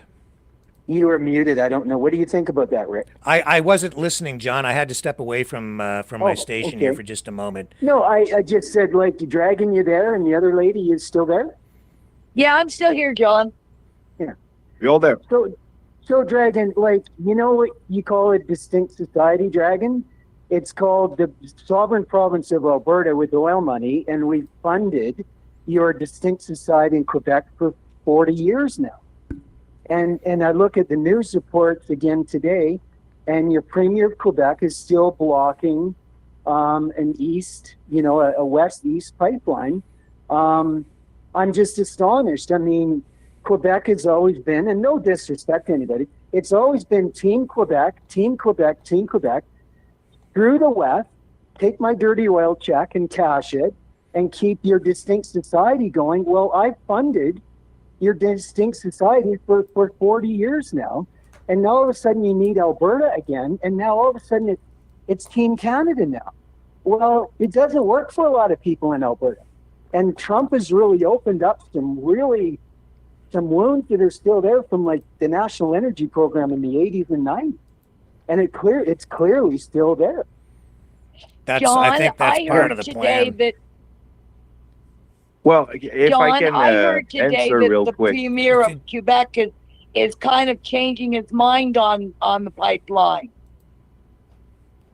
Well, they're changing their mind on the pipeline because there'll be no more transfer payment money at $15 billion a year for the Quebec Distinct Society. Pretty simple, eh? Yep. Yeah, I'm totally against it. I'm on Alberta's side. Well, I got Quebec one doesn't fan in need the your audience. money. They've got hydro. They've got forestry. Quebec is not a have-not province. They're just playing I'm not games. against you guys, but I mean, I will point out something. There's the beluga, which is a instincted type of the endangered to be extinct creature. And as you know, that little white whale is proliferating into our St. Laurent River, which is basically where the pipeline is going to be. So this is why our province government kind of wanted to keep that clean. That's one of the Dragon, reasons of the talk. It's real simple, Dragon. Don't take my oil money. Don't poop all over my oil business that is paid for your distinct society for 50 years now. And the other thing, too, people on the line, and I love Quebec, don't get me wrong. I love you, Dragon, don't get me wrong. But it's opened up, Trump has opened up some really sore wounds here. You have Hydro-Quebec. You've never shared $1 of that money with any province in Canada, let alone Alberta. Number two, Roy Green talked about it on the Roy Green show in Ottawa years ago. You have mass amounts of oil and gas just offshore in Quebec. You're never going to drill into that Quebec oil and gas in a million years, as long as you can suck the oil tit from Alberta, my friend, on the transfer payments, with all due respect. And that's reality. That's reality. Just look at 200 and some billion Alberta's transferred to Quebec in 40 years. And it really, you've always been Team Quebec. And now when Alberta's playing your card game that we should have played 40 years ago, now it's terrible Alberta because we're playing the Quebec game now that we should have done. And hats off to you guys in Quebec. I blame my politicians in Alberta. Let's stand in front of the mirror. We brought it on ourselves. We should have cut those transfer payments off 40 years ago to you guys. You've never been Team Canada. You've always been Team Quebec. And I'm going to tell you guys on the line tonight, the first 51st state in Canada will probably be the province of Alberta and possibly Saskatchewan. And you guys have brought it on yourselves. Don't cry in my soup bowl. There's no more oil money flowing to Quebec. I can tell you, Daniel Smith has stopped it. Well, you know what? I will agree with you on that. Quebec probably did rip a little bit of Alberta in the long line, maybe. But yeah. What's on your mind, Rick? Here's the other thing that gets me as an Albertan, and I've told many people on the show before, I'm an Albertan first and a Canadian number two. You have the separatist Quebecois, the bloc sitting in the Parliament of Canada, and their sole purpose is to separate from Canada. Well, go. We're not holding you back from Alberta, bro. Go. You're sitting in the Parliament in Canada. I'm trying to hold the country together, and you have an actual federal party sitting there to destroy the country. John, I will say that in the last 4 or 5 days, the Quebec government has said that they are willing to rethink the whole pipeline issue, especially as it relates to the natural gas pipeline, LNG. So, they're coming around as a result of this crisis, and we need to kind of keep that in mind. $250 billion later in transfer payments directly to Quebec from Alberta. You think they're coming around now? Because the gravy train is over. The golden goose is not going to give Quebec any more transfer payment money, period. Survive on your own, Quebec. Tap into your own natural resources. You've never shared a dollar with it with anybody in Alberta or Western Canada. Well, that's for sure. John, you know, there's an alternative argument to that. If you guys want to go, if you want to get absorbed by the United States, go ahead and see what happens to your natural resources. You think that'd be all worked into the deal, my friend. Oh yeah, the deal. I'll tell you what the pre-worked deal's into going to the deal. be. I'll tell you what the deal's going to be. If you're dealing with Mr. Trump, he's got a gun to your head right now, and he's saying, "Give it to me or else." That's what's going on, and he's got some people with some pockets that have been lined, and all of this with regard to Canada, it's all about your oil money.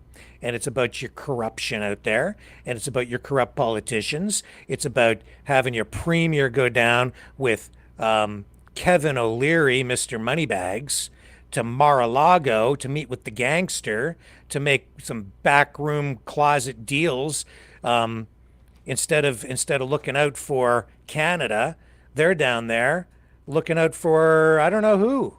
I don't think it necessarily is about Alberta. Excuse them, who beat Daniel Smith to the punchline from Alberta?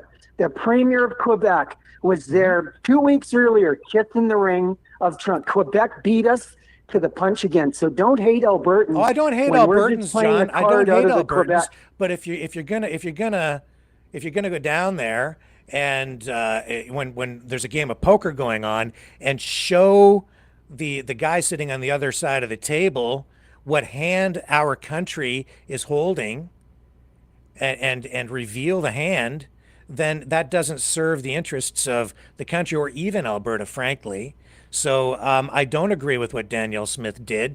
And you've got all these sycophants who are so brainwashed and emotional that they just want to hate on Trudeau, and they're blinded by that Danielle Smith can do no wrong.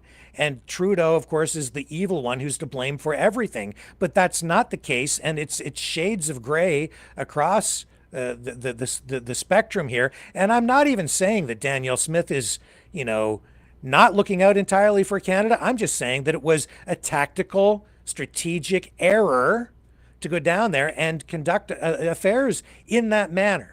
And especially to go down there with Kevin O'Leary, who is not elected and doesn't represent Canada in any capacity. He has no mandate. He has no business down there speaking for Canada the way that he was. He's just a really rich guy who is down there looking out for himself because he's got some big projects that he wants. He wants Trump to give him access to the market so he can buy TikTok. And then in addition to that, they're both down there making some sort of a deal for this AI research facility that they want to establish up in Alberta at the same time as the United States is establishing a similar operation with Project Stargate for $500 billion on the U.S. side. And the reason they want to build it in Alberta is because you do have the energy right there. And Mr. Moneybags, Kevin O'Leary, is down there making a deal with the gangster for these projects that they want to get going. So don't sit there and wax poetic with me about how, Alberta is, the big victim here, because Alberta also has been profiting quite handsomely from your oil. But at the same time, I would say that there are a lot of corrupt politicians in Canada and in Alberta particularly. Oh, absolutely. Who's been more generous? Who's been number one? Mr. Wonderful isn't that rich. Let's get that out of the way. He's really not that rich. 400 million compared to Trump or Musk is not that rich. Furthermore, Albertans have been the most generous people in this Dominion of Canada, and now you're getting hit your auto industry. He's going to nail you, 50%, 100% on a car in Ontario? What are you going to do about that? Well, there's a big problem in it. There is, and I'm just And John, I'll tell you this. I mean, this is why I'm saying you want to go join the U.S. You freaking go ahead too. See, Quebec wants to separate. Go ahead, guys. You want to separate in Alberta? You think that the United States is going to treat you well? You know what's going to happen? They treat you like shit now. They force you to sell your oil below market value. And if you think that's the fault just of the Canadian government, think again. Absolutely not. That is because you have, in my view, deals that have been made, corrupt deals with big U.S. oil and the U.S. government to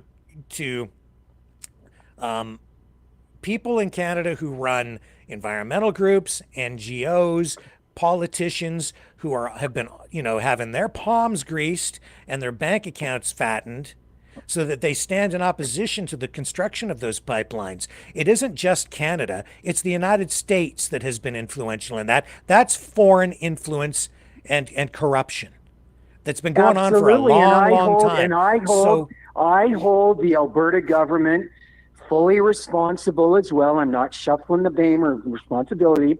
We got to look in the mirror in Alberta and go, why didn't Peter Lougheed build refineries here, or Ralph Klein? So, Alberta's far from blameless from this. 100%. And I want to say to Dragon, I love you, man. I've been to Montreal. It's probably one of the greatest cities in the world. When I lived in Ontario, I went down there. I was never treated, Dragon. I was treated like Rolls Royce. Anytime I went, I said, I'm from Alberta. And they said, what can we do for you? We love you, the Calgary Stampeders. And I'm going to tell you, I never had an issue with anybody. And I come back to Alberta and people say to me, oh, come on, Rimby John, you're making that up. And I go, no, I'm not making that up at all. I was treated like absolute royalty all the time. And I'm talking every other weekend for 10 years, Dragon, when I went to Montreal, one of the greatest international cities in the world, next to Quebec City. It is, because you love my dirty oil money, keeping your Quebecois culture going. You couldn't fund Quebec without the billions of dollars of oil money from Alberta. Why don't you stand on your own for the first time in 50 years, share your hydro, drill into your own oil and gas, and leave Alberta's money for Albertans? Well, I think you're picking on the wrong guy though, John. Like, Dragon isn't the problem. He's kind of, he understands and with you, right? He's my co-friend on Maverick. Let's not pick on Dragon. He's not to blame. He didn't do it. Let's be really honest, guys. You're Canada, hey, Rick, and we talked. I know, Rick, Johnny. He doesn't mean bad on me, and he's not renting on me. All good. Canada wouldn't exist without the manufacturing engine hub of the world in Ontario and Alberta. The two economic engines that for the most part have kept Canada going for a long time is Ontario and Alberta. And it's too bad we're not side by side, because... And so, John, that's why we all need to be looking at what's actually going on here and keep that in mind, because right now you need to look at the way Donald Trump is treating Ontario, Canada, all the provinces. Look at what he's doing right now. He's like, we're just going to take it. We're going to take your auto industry. Rick, you stole it. Don't poop all over my premier, and she's far from perfect, Danielle Smith. I will hold any politician accountable when they do something that is out of line. Yeah, well, and what she did there was not proper. Yeah, and the Premier Quebec beat Alberta to Mar-a-Lago by a week. So there you go, Dragon. But that was before these threats of tariffs were made. Well, look, guys, if we had inter-provincial trade, and we've been working on Team Canada 10 years ago, I'm telling you guys, with a strong leader in this country, it never would have happened. Sure, John, okay, but you know what? We can all sit around and be bitter about the past, or we can deal with what's in front of us right now and move forward into the future and fix the problems that we have. But right now, more than ever... that's the pot calling the kettle black. Now you need Alberta more than ever. You didn't need us in the 80s and 90s. Don't preach to me. And a lot of people here in Ontario are of the same mind that the pipelines should have been built, and we need to get them done. Yeah, so let's stop fighting and get her done. I'm going to give you another news flash. There's a lot of people from around Canada, including the Maritimes, Nova Scotia, Quebec. They flew out and they made huge money in the tar sands in Alberta working jobs, and all that that's money fine, went John. back That's to their fine. province. But let me also put it in perspective for you, because out here in Ontario, we have a lot of other mines, uranium, nickel. We have a lot of things that we contribute to the economy too. And as do other provinces, and we're all stronger if we are together.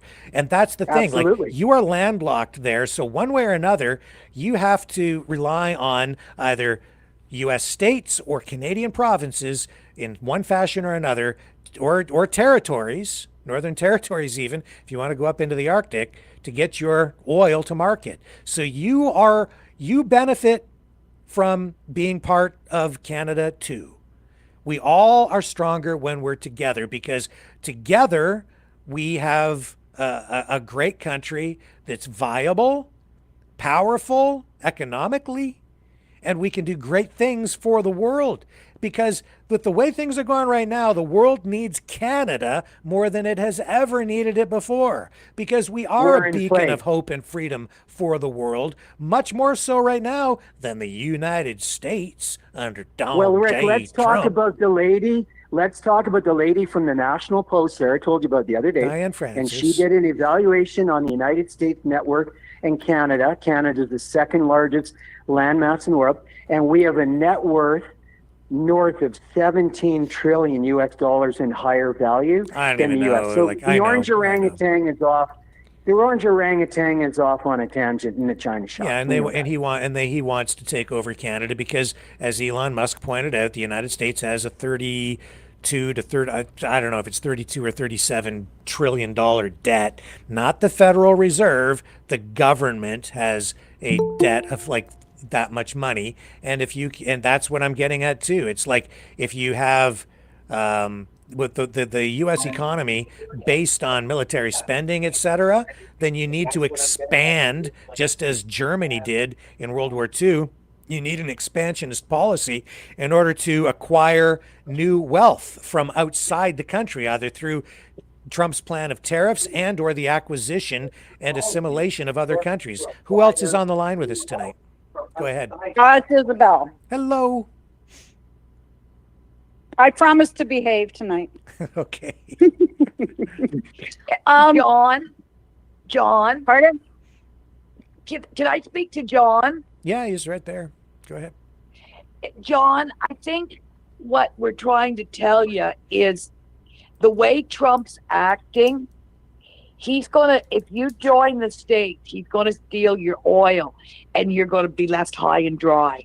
Yeah. I think that's what's going to happen. And I think that's why the rest of Canada is trying to beg you to don't go to the States, because Trump's going to steal your oil and you're going to end up with nothing. Or you're going to end up with less, and you're going to have a lot less freedom down there in the United States than you have here right now, because with the way the government is right now in the United States, John, that's not freedom down there right now. It is not. How could Alberta end up with any less than what we've pumped into Quebec for this distinct society for 40 years? But you're getting some in Alberta too. You are getting some money for yourself. If you go to the state, Trump will confiscate your oil and you will get nothing. Why don't you take your complaints down there to the United States and see if they'll pay a market value for your oil and see what happens? And you know who I fully blame that on? It's the Alberta government. Why are we selling our oil? And I can tell you, my oil pumps out of Rimbey on my well. It's Rolls-Royce quality. It's light crude. Mm-hmm. It's not dunk like that American called in last week. That's a very good question. Yeah. And I'm dragging everybody on the line. I'm not saying Alberta is blameless in this at all. We've had some really stupid politicians here that allowed this to go on. And shame on Alberta. Well, shame on Alberta. And that's Absolutely. The thing. You got to forget what happened in the past. You're going to have to get over that and look for the future and realize in yourself that Trump's going to steal your oil. I guarantee you. And you're not going to get nothing for it because you might say, oh, we're going to join the state. But the bottom line is he's going to take you over and you're not going to get nothing. And then you'll be left high and dry and not part of Canada. That's right. Yeah. Like, so what do we do then? We're Do we telling charge you, Trump's going to steal your oil. He wants your oil, and he's going to steal it. And you're going to be a taken over province, and you're not going to get nothing for your oil. Who else? Well, I love my friend Dragon in Montreal. No disrespect there, the Dragon. Who's on the line with us now? Well, We just had a new Dragon's caller just join. trying to protect his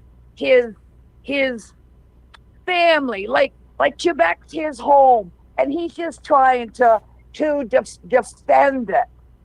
Yeah, but I've we paid know for what it, though. I've happened. paid So for we it. gotta Distinct keep Society Canada there. is my home too. Yeah, yeah. We have With Alberta Oil paying for it. We have yeah. a new caller. Who's with us? It's Jean-Pierre. Hey, I gotta defend America here, Rick. No one is. I don't think Canada is going to become the 51st state, but if it did, states in America that produce a lot of energy, like Texas and Florida, they're rich. Yeah, they're wealthy.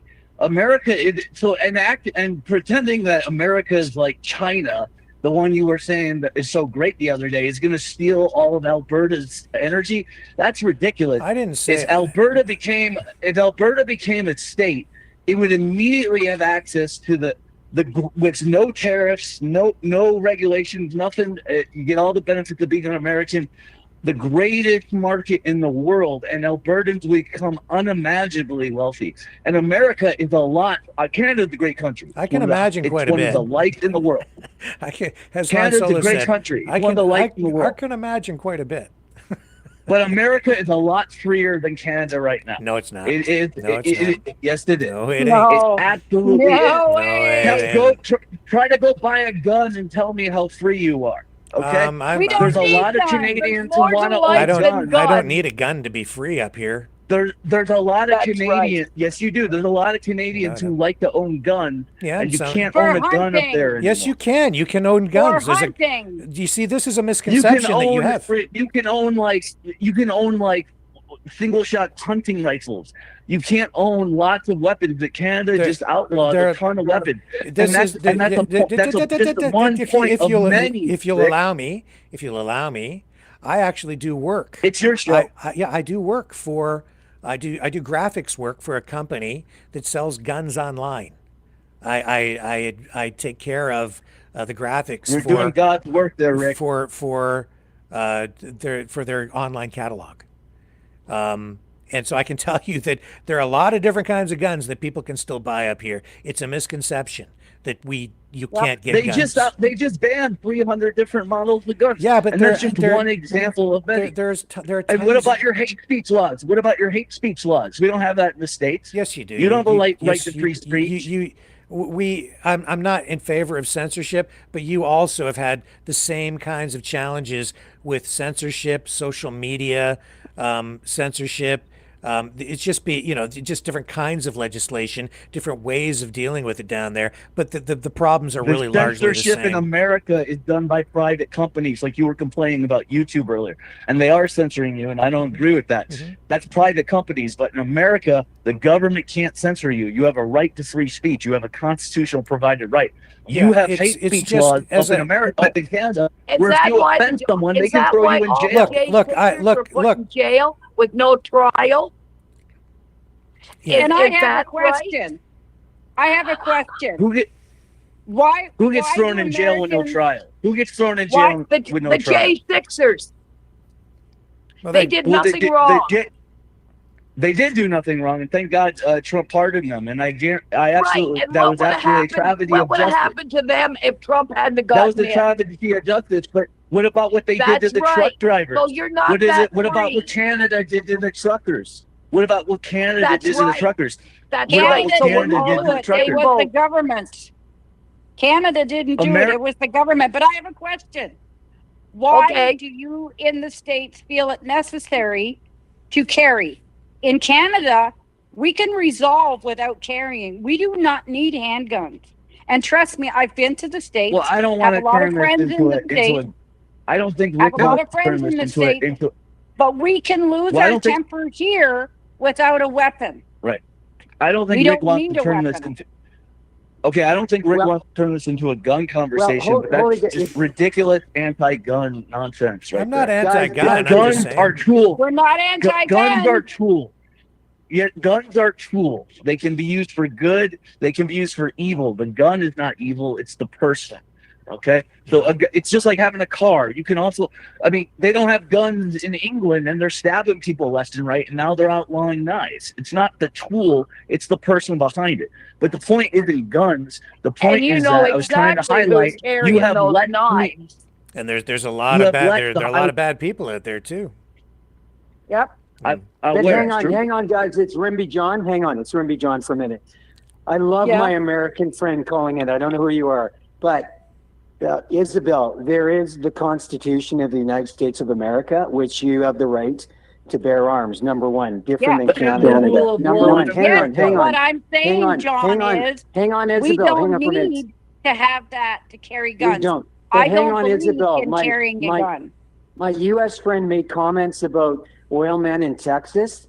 21% of Alberta is not owned by the Alberta government or the government of Canada. It's privately owned by freehold, oil mine, and mineral owners. I know mineral owners in Texas, they get a 40% royalty. So, Rick, you're off base on that one.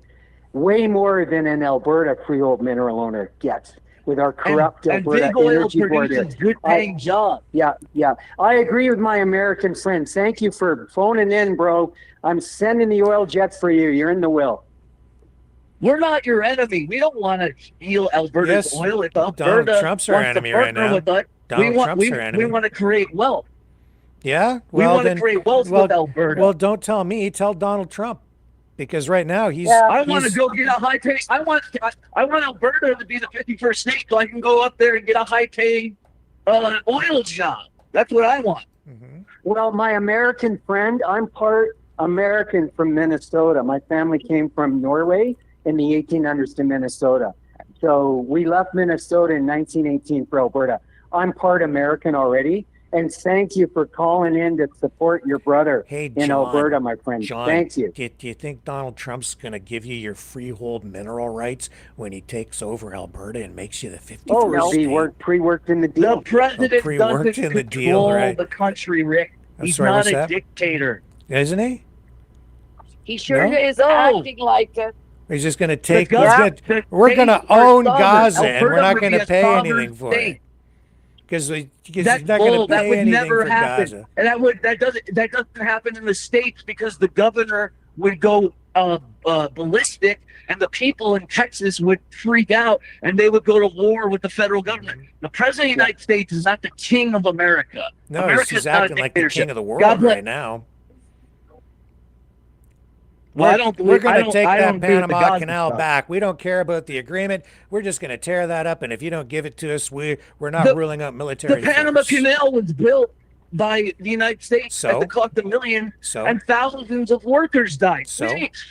It's ours. No, It it's never not- should have no, gone. no, They never should have been given away in the first It's place. a sovereign They never country. should have given away in the It's a first place. sovereign country. Panama also contributed. Panama Canal and- belongs and, to the United States. And Jimmy Carter went down there and in an act of goodwill and good faith, he signed over control of the Panama Canal to Jimmy the Panamanian Carter, government. the good man and a terrible president, and he had no right to do that. The Panama But it was Canal done. built And with the a sweat deal's and a deal. labor and money of It's a Americans. contract. Yeah.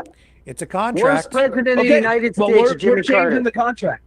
We're changing the contract. Well, we're that- changing the contract. Well, It's if the you Panama Canal, if it's you the just American rip up Canal. a contract, that's not lawful. It's not legal, and it sure Yeah, as it heck sure is is. authoritarian, which means Sure that, it that that's an We built it. authoritarian dictator. America built it. America built it. Panama didn't build that canal. We built it. Well, you gave it. But You you gave it sold to it for Panama, and it's on On a their contract. inside their sovereign territory. Carter did a bad deal. Well- he did a bad deal, and he had no right to do that. It is But the he was American the canal. president and So he you- did it. So you got give away with something, it. you turn something over to somebody as a gift of goodwill, and then a president comes along decades later and says, "We changed our mind. Screw you. Give it back, or we're gonna Yes. we're gonna It is exert a military." vital. We built it. It's a vital national security interest Mm-hmm. that America controls that, not China. China is down there, and that's pretty they've authoritarian taken over talk, that. my friend. They've taken over. Oh no! Well, if you want to call it that, fine. It's defending the American continent. It's coercion. We built it, and China, communist China, maybe there, if you just and went down there and they're talked, running it, maybe and if you talked, maybe if China you talked should not nicely, be on the American continent. Maybe if you spoke nicely China to should them, not be in the American and maybe continent. if you went down there and engaged in, real negotiation and talks, and didn't punch them in the face, then maybe you'd get I'm a little pretty further. sure, and I could be wrong, but I'm pretty sure President Trump has already promised them a lot of money, hasn't he? I'm pretty sure he is. He's not just saying he's going to take it. I'm pretty sure he's going to give them a lot of money. I know that's how he got. Rick Rimby John, the Panama Canal was turned over by the worst president in the history of the United States, the peanut farmer, and under a condition they wouldn't violate the contract. But it was done by contract.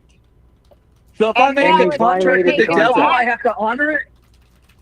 I have to honor a contract with the devil? So if somebody gives you a car and you enjoy the car and you're having a great time with that car and then it turns out, I changed my mind, I'm taking it back, how would you feel? I don't care. That canal is a vital national security interest. That canal is a vital national security interest. Keeping China out of Panama and not controlling that canal, which is a vital artery for trade, makes everyone on the American continent safe, including Canada. I know, Rick, you think that China is wonderful and they're our buddies. They're not. I said? They're communists. Nobody said that. You sound like it. You sound like you think America's worse than China. It America is right now. Controlling the Panama. Yeah, it's definitely worse right now. America control.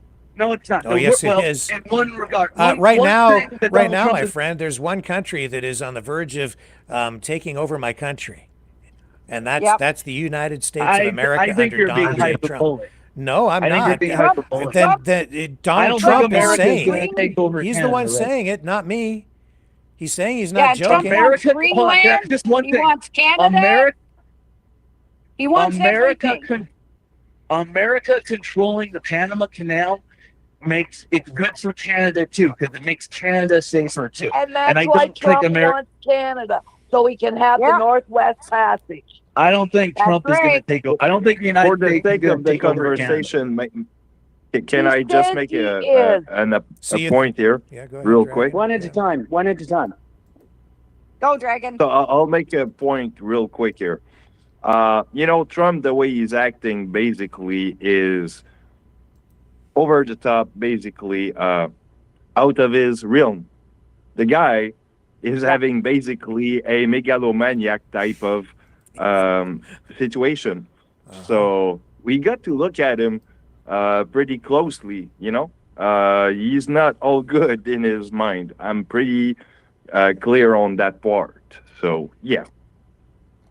Well, they turned that canal over because of a recognition of Panamanian sovereignty. It had been a disruptive point of conflict diplomatically all through that region and other Latin countries down there, and so it did serve a purpose to provide control over the Panama Canal to the Panamanian government with the provisions in the contract that the U.S. ships still had access, as did other ships from around the world, but still making sure that the U.S. was able to put your ships through there, including your military vessels. And if you go back and check your history on the Suez Canal, a very similar kind of situation where, again, the canal was built largely by Britain, and over time it became a point of conflict involving Israel. And it was actually the United States government at that time that asserted its influence in the region and decided that they were going to back the call for the Suez Canal to go into the control of Egypt.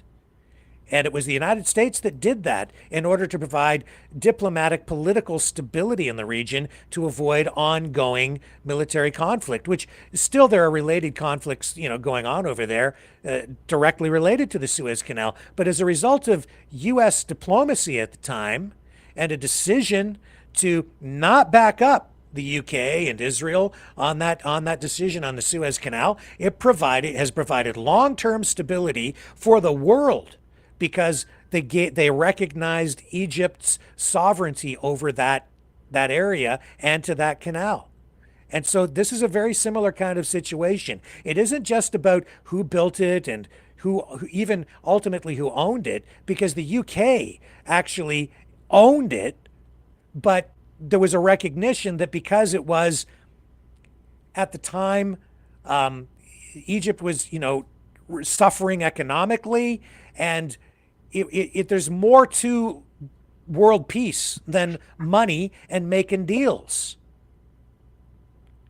And as a result of all of that, the world has been much better off, frankly.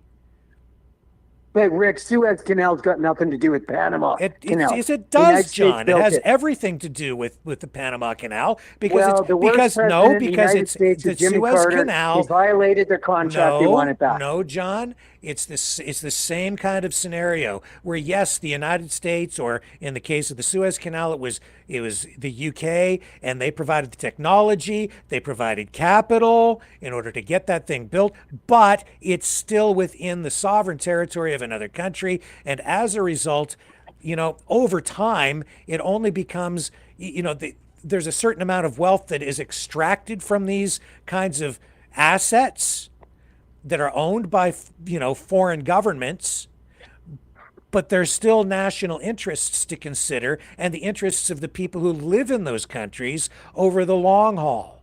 And that's why Carter went down and did what he did with the Panama Canal, for better or for worse, or however you particularly view it. But it was done in order to provide more stability to the region, which is very important because you need to make sure that even countries like that, if you don't want illegal immigration in the United States, which is, the result of economic conditions where people are living in less than ideal conditions, then you have to afford people the opportunity to have some degree of prosperity and give them opportunity and to make use of the resources and the assets that are available to them down there. So instead of trying to oppress them or control them or assert your authority down there and act like it's just your country that comes first, not them, maybe you should try to work a little more cooperatively with people, and you'll get less illegal immigration, more shared prosperity, and everybody can be better off. Well, the worst president of the United States of America, Jimmy Carter, the peanut guy. The worst president of the United States is now Donald J. Trump. And he gave it away, gave Panama Canal away. Sorry. No. What set Trump what worst set ever? Trump Vomit sandwich worse. Is Panama give Trump a bill for $67 million for repairs to the Panama Canal? And Trump looked into it, and China was running both ends of the canal, and it's in very, very disrepair. Yep. I mean, we have to. Trump is laughing right now because here's all the provinces fighting and bickering amongst ourselves, and he's sitting down there laughing like hell. So if Alberta wants to break from Canada, does that mean we get to charge them import and export taxes to the rest of the provinces then? Well, what about this? Remember it's already going on. Ago. Isabel, it's already going on between, which is so stupid in Canada. It's been going on for years, which is divided. Yeah, you can't the import a bottle of friggin' wine from Saskatchewan into Ontario without paying a tariff. How stupid is that? How stupid is that, Isabel? Are you going to fly the American flag, John? Well, do you want the truth? Can you handle the truth, Isabel? Yes. You're probably going to say yes and salute the stars and stripes. I'm going to tell you, Isabel, I had an 1876 mansion in Morrisburg, Ontario, 1 block from the St. Lawrence River, and I proudly flew the American flag with my Canadian flag and the flag of the Governor General. I changed my flags all the time. I proudly flew my Canadian flag right beside the stars and stripes. Because I was on the St. Lawrence River. If you sell out to Trump, you're only going to have one flag, my friend. I did. Well, I flew the Union Jack as well. And I flew the flag from the Pope in Rome, too. I flew lots of flags. Brian Howell knows I that. wouldn't support the Pope. Oh, No, okay. me either. My American greatest friends, thank you crook for there is. supporting me tonight. Thank you for supporting the 54th state, the governor, Daniel Smith. Thank you, my friend from the United States. Oh, come on, guys. Where's your sense of humor? I don't have any when it comes to the statements I thought you were coming around there, John. I thought you were on Team Canada. Yeah. I will fly my rampant lion with my maple leaf on Saturday, but I will never stand under the stars and stripes. Not like this. I'll tell you this. Anybody going to Ottawa to the rally with Polyev?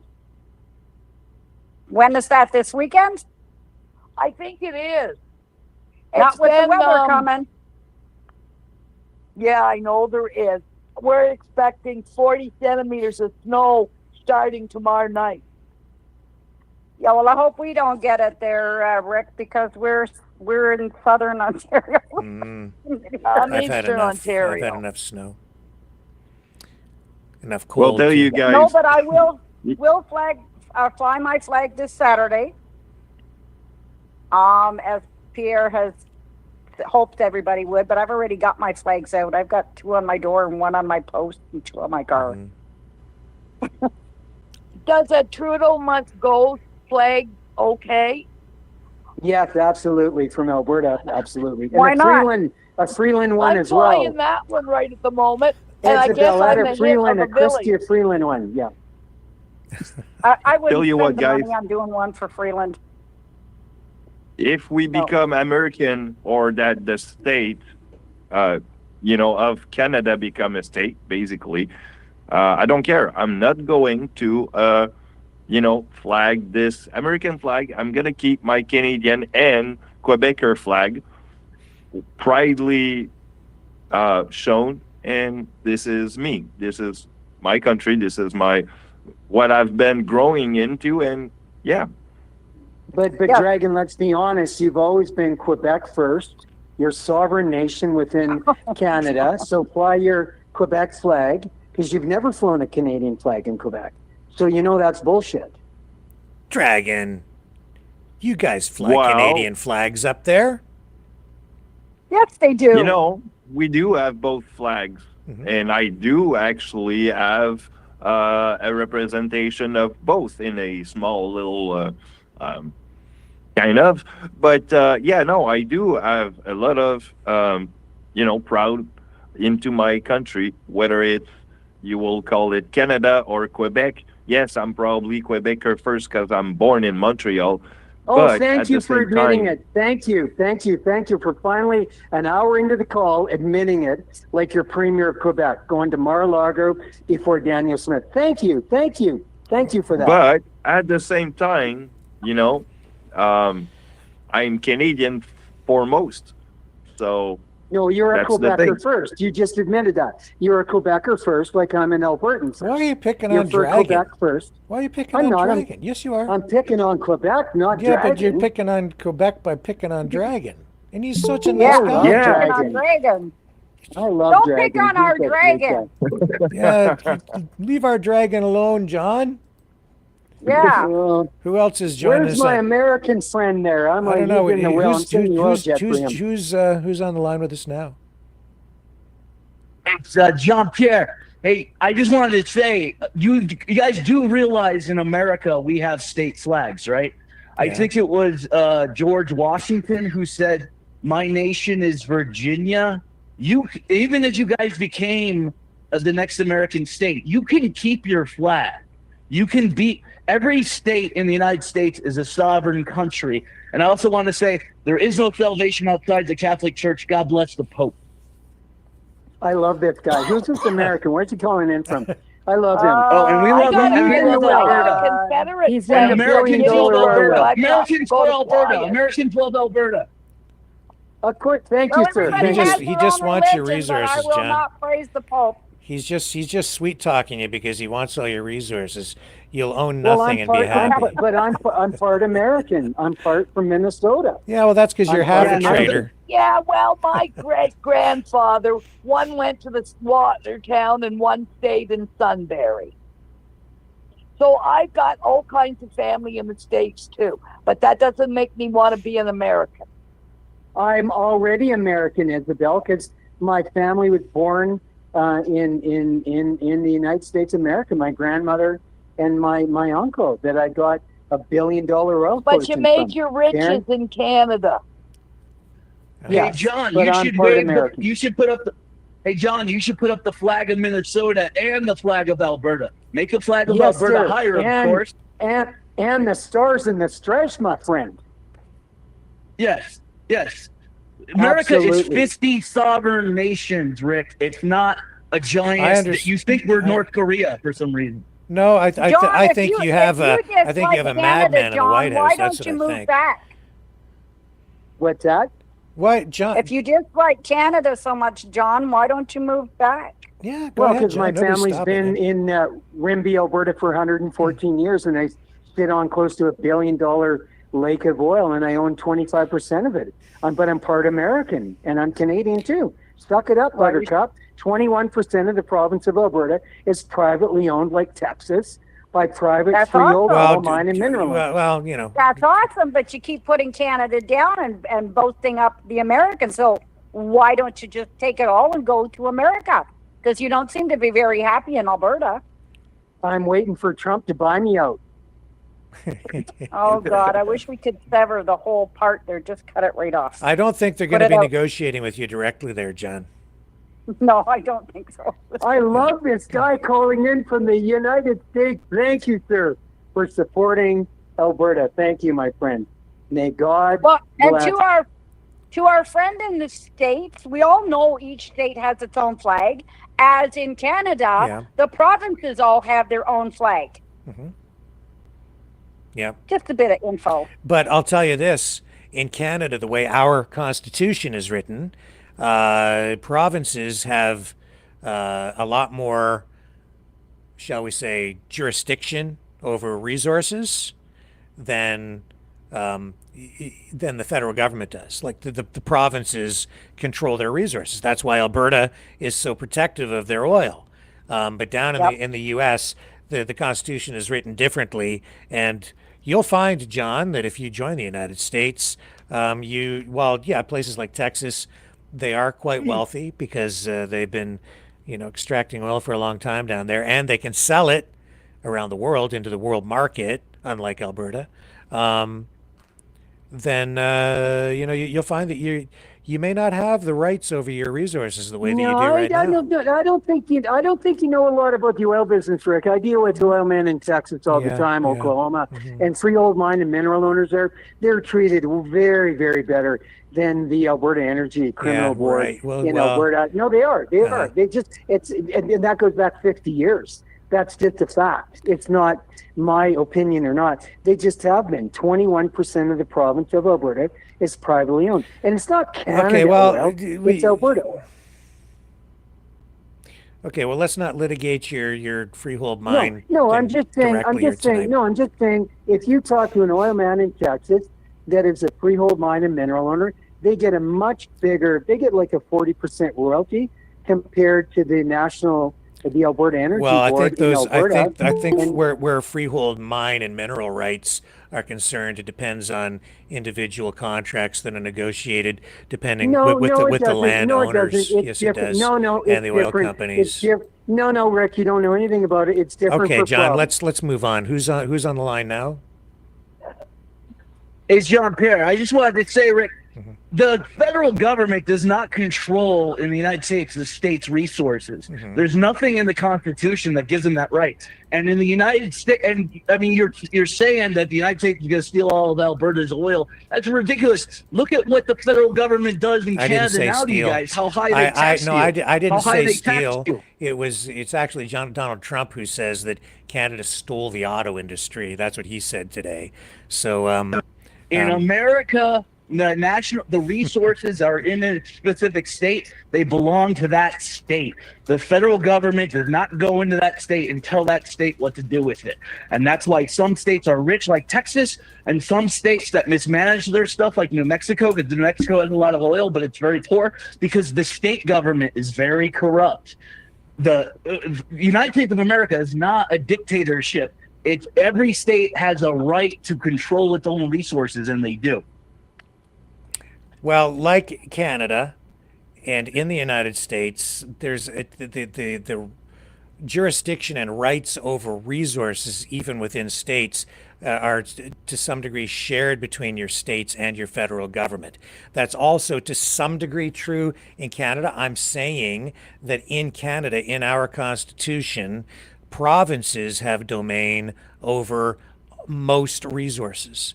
They have, and that's one of the biggest vulnerabilities that Canada has, is because we can't get together on these issues, which is one of the big issues right now with the pipeline. It's been a big issue for since Confederation up here, because of the level of control and rights that individual provinces have within the Dominion. It makes it very difficult to get a lot of projects done. That's why the pipelines have not been built east to west, because provinces have so much sovereign power within the Dominion of Canada. I disagree. That decentralized power, because that's what we have in the States. In the States, each individual state, to use resources or water rights or any of that, the states have to agree. And the states have argued, and they've even gone to war with each other. You have far less rights compared to Canada and our Constitution over resources. For instance, the president can actually exercise executive power under the National Defense Emergency Powers in order to expropriate land and take control of oil if he wants to. Yeah, look with at the stroke of a pen. Canada has the same type of emergency powers. We do not. No, we don't. Look at what they did with the trucker thing. Yes, you do. No, yes, we don't. Do. You don't understand. Look what they did. Look what they did with the trucker thing. And the things in the United States are not perfect.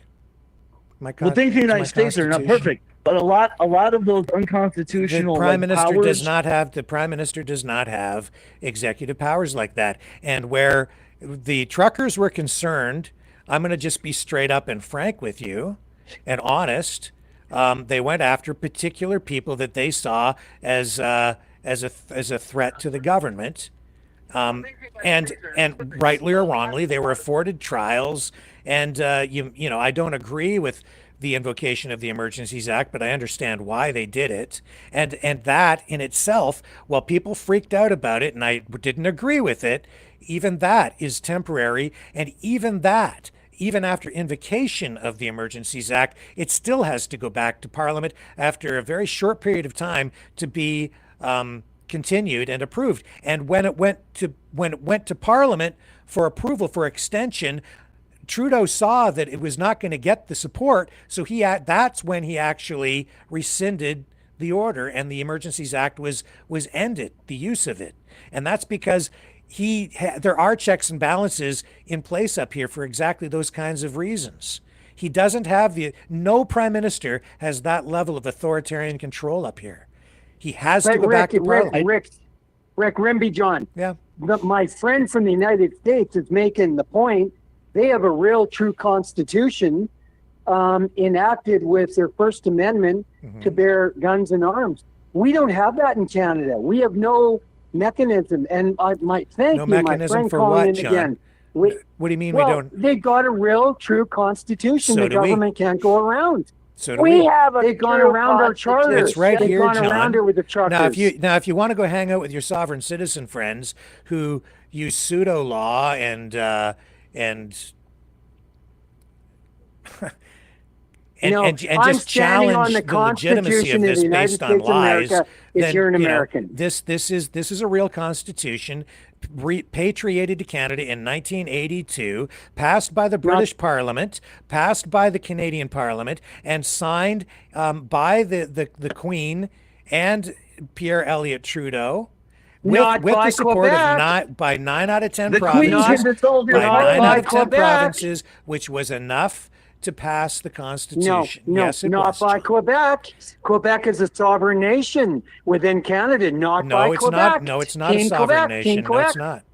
It is not. Team Quebec It's never not. signed it. It is not a sovereign nation within Canada. It was given distinct society status, but Oh not yeah, but from not Alberta, national, from my oil but money. not but yeah, not a distinct society. John. 22 John, billion. you're going to keep repeating yourself, or are we going to have man. a real conversation? No, Quebec never signed the Constitution because they got 220 billion of my oil money and sucking the hind tit from Alberta. Regardless, they never signed it. even They're a sovereign and nation. there are nine out of 10 provinces approved it, which was more than enough, and it received royal assent. It received. It was passed by British Parliament. It was passed by the Canadian Parliament. It was signed by Pierre Elliott Trudeau and the Queen in a ceremony. And there's the videos on YouTube. You can go watch it. It's a real thing. And they didn't need 10 out of 10 provinces to make it legal. It is legal. And the bottom line is in the trucker convoy in 2022. Pierre Elliott Trudeau's son, which is Fidel Castro's son, wiped his butt with us and threw the horses into us at the Chateau Laurier and assaulted innocent Canadians. That's your Constitution. I'll take the next. And Rick, is the 10th Amendment of the United States, is that a sovereign citizen thing? And that says that all powers not forbidden to the states by the Constitution are reserved to each state or to the people. So I'm not saying America's perfect. I'm not saying there haven't been injustices like the J6 thing, but pretending that Americans don't have rights to the resources, and they do. I didn't say that you didn't have any rights. What I'm saying is that in Canada, the rights that the provinces have over their resources is it's open to some degree of interpretation, but it's so strong up here for the provinces in the way that they have authority and jurisdiction that it makes incorrect. It's not. How would you know? Have you read this? Because I know Canada, and I've studied your compact, and I've studied the U.S. Constitution. You know very little about Canada. You illustrate your ignorance every time you call in. The United States Constitution has the strongest individual rights and states' rights of any nation on the planet. Canada does not have more sovereign. The president is not the U.S. king. Authoritarian. Okay? The president is not the U.S. king. He does not boss around the states. Yeah, the states created the union. He certainly. I'll tell you, Donald Trump didn't boss around any state during the pandemic when he allowed them to lock everybody down. When he could have done something about it and didn't. Trump did not lock anybody down. I know. He just let everybody do it. Responsible for that. He let the states because do the it. president doesn't have the authority to tell states what to do on things like health. No, that's why. Oh, is that right? Rick. Well, it certainly seemed like he approved Operation Warp Speed. America has more rights than Canada. America has more rights than Canada because in Canada you can lock down the whole country. It can be censored.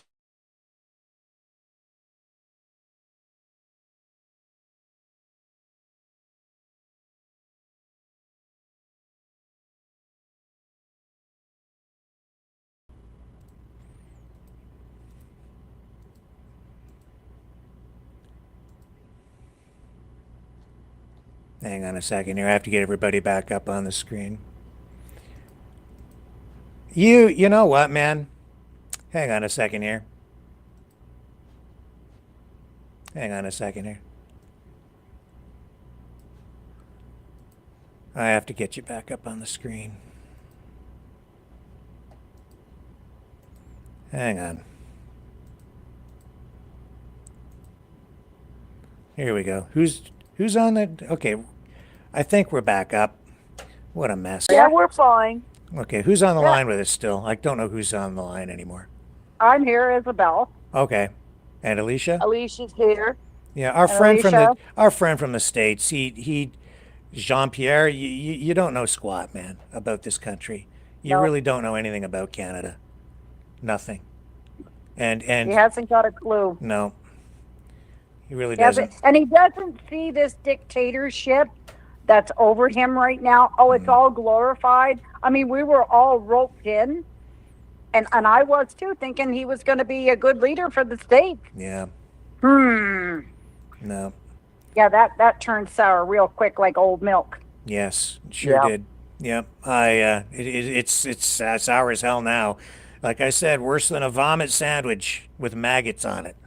It's terrible. It's Ah, just terrible. that's a visual. Yeah. Well, he's the I'll worst. stick with my snowman there, Rick. He's right. It's what he's doing is absolutely gross. It is. And you know what? I'll tell you, I'm so appalled with what Trump is doing. I'll go so far as to say this: Trudeau is 1,000 times better, 1,000 times better than what Trump is doing right now. And I'm no fan of Trudeau. I can't say that because Trudeau wants to sell us to China. Well, I'll take China over what Trump is doing right now. Not me. Yeah, No way. You know what? Yeah, because you know why? Trump is the worst. He's going around the world picking fights with his friends. He's destroying you flack off, Glitch. Okay? Trump is a dictator. He's absolutely acting like a dictator. You wait and see. He's right now putting our economy in jeopardy. When you're all starving to death or capitulating and giving up your whole country, then your mind might change. It's not enough that we are already taxed and there's more tax coming.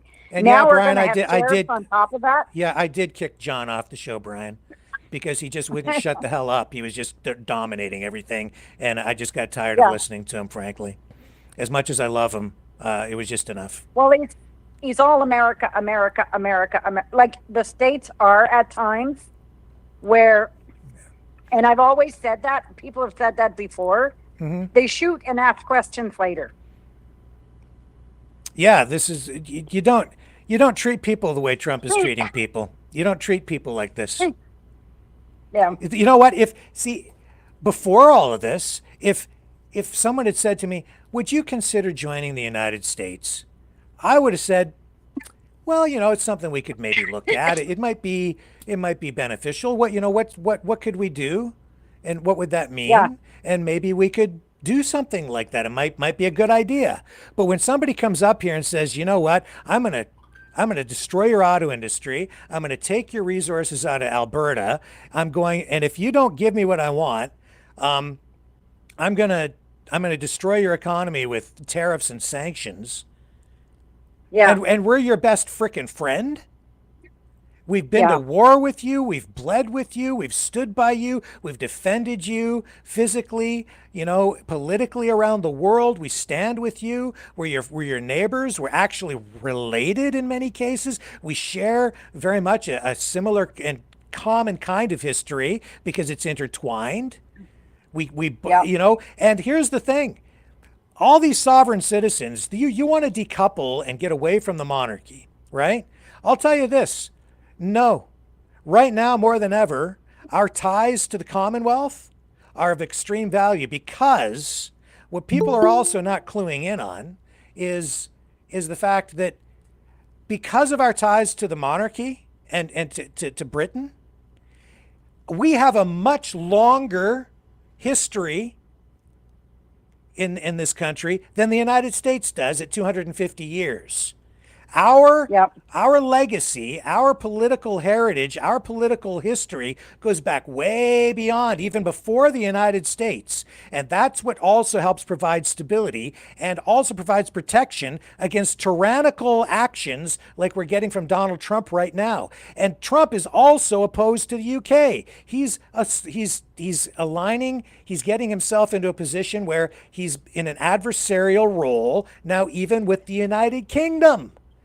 And European countries, all the European countries. This is not right. No, I mean, and that's going to be our allies. This is why I see Trudeau over there now. Yeah, because we have to collaborate against this tyrant. Who's on the line now? Is it Jean-Pierre again? The good old dragon. Oh, dragon, you're back. Okay. You did lose me at some point, sorry. Yeah. And the dragon's back. But yeah, I mean, no, you're right. Trump is, he's worse than a bag of maggots. Can I tell you that? Yeah. And Michael, I didn't say that Russia is gonna nuke us. I said that Putin has been threatening to nuke us, and I'm not cool with that. No, no, that's not right either. That's not acceptable. I'm sorry, and I'm not cheering for Putin. He lost me there. You have some superpower threatening to blow us to bits. I'm not a fan. And we're too close. What scares me is we're so close to the States right now. The way this guy is shooting off his mouth and walking around like he's some thug. And if it turns on him, we're right next door. And I don't like that at all. Yeah, because Calgary is, that's a strange name. Yeah, anything is better than Trump right now. Anything. Now, I'm open to having my mind changed if he does something good. But right now, this is the worst. He's destroying not just our country, but other countries. He's even destroying the United States.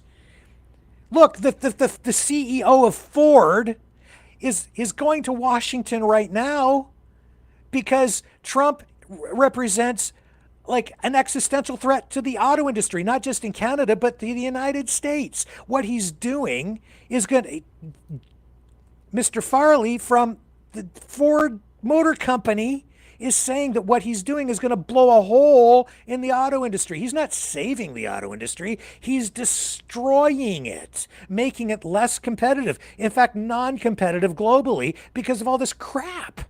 He's costing these auto companies precious dollars, causing chaos. Mr. Farley's words, not mine.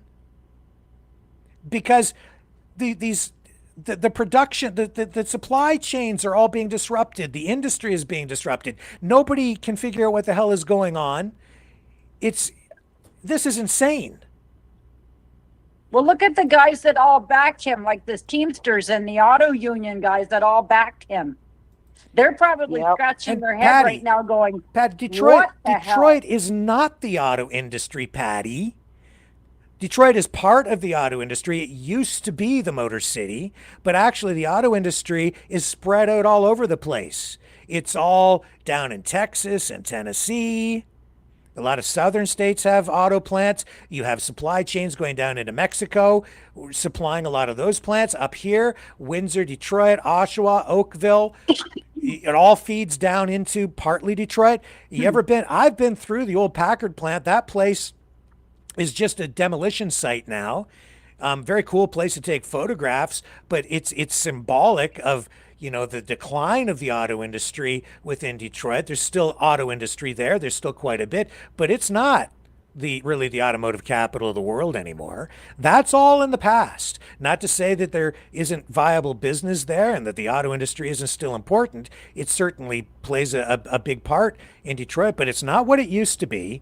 And the auto industry itself is global in nature. I've talked about that before. It started way back in especially the 1980s. Ford at the time, that was a company that with the Ford Escort, they called that the world car.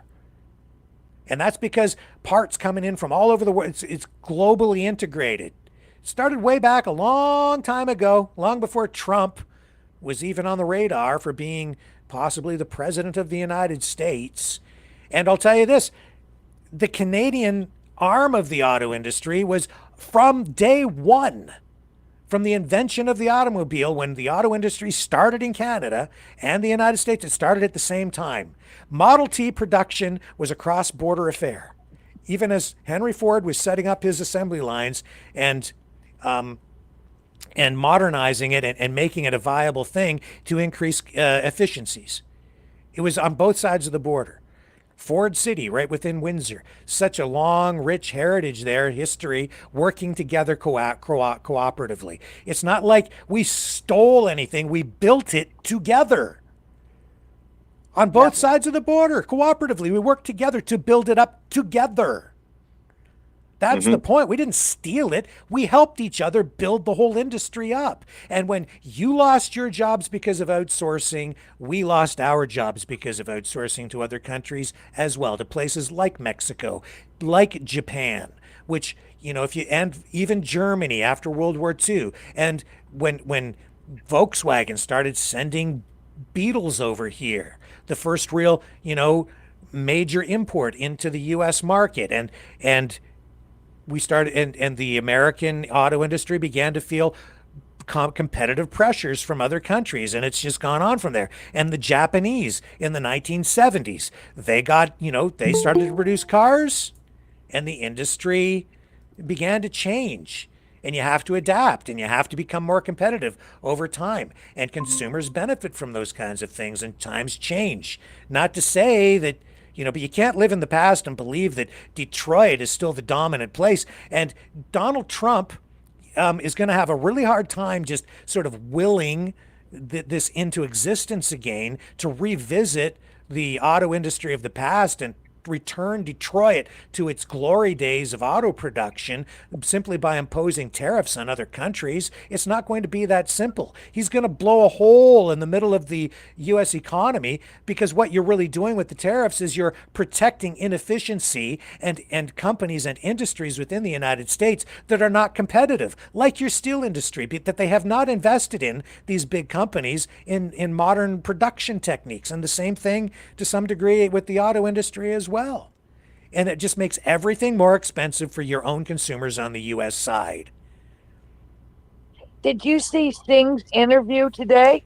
No, he's going to give people $10,000 of a grant towards buying a new electric car. Oh, well. Yippee. Yeah, see, I don't agree with that either, because that's too much government involvement. Yep. That's not market. I'll keep my I gas got probably something for you guys that, I mean, as a Canadian and U.S. Partnership, right? That is very important, and I think this is something that people doesn't talk much, is that the aeronautic partnership that we have with the U.S. is very important.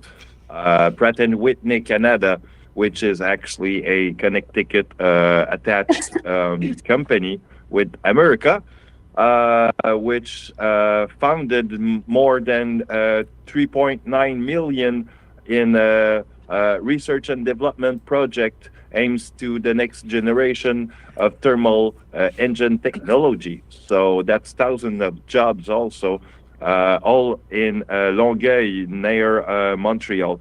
So it's just on the other side of the Jacques Cartier Bridge, for those who doesn't know. So yeah. Yeah, well. Wow. You're going to miss it when it's gone if you don't defend it now, this country of ours. So, yep. I guarantee it. You're going to miss it when it's gone. And it's under assault right now. And a lot of people who are putting themselves out there and portraying themselves as patriots or people who want to save Canada are actually the enemies of Canada. As much as people are talking about these politicians in Parliament who people are saying are compromised in some way, either wittingly or unwittingly, by the Chinese, and we're not even sure that it is the Chinese.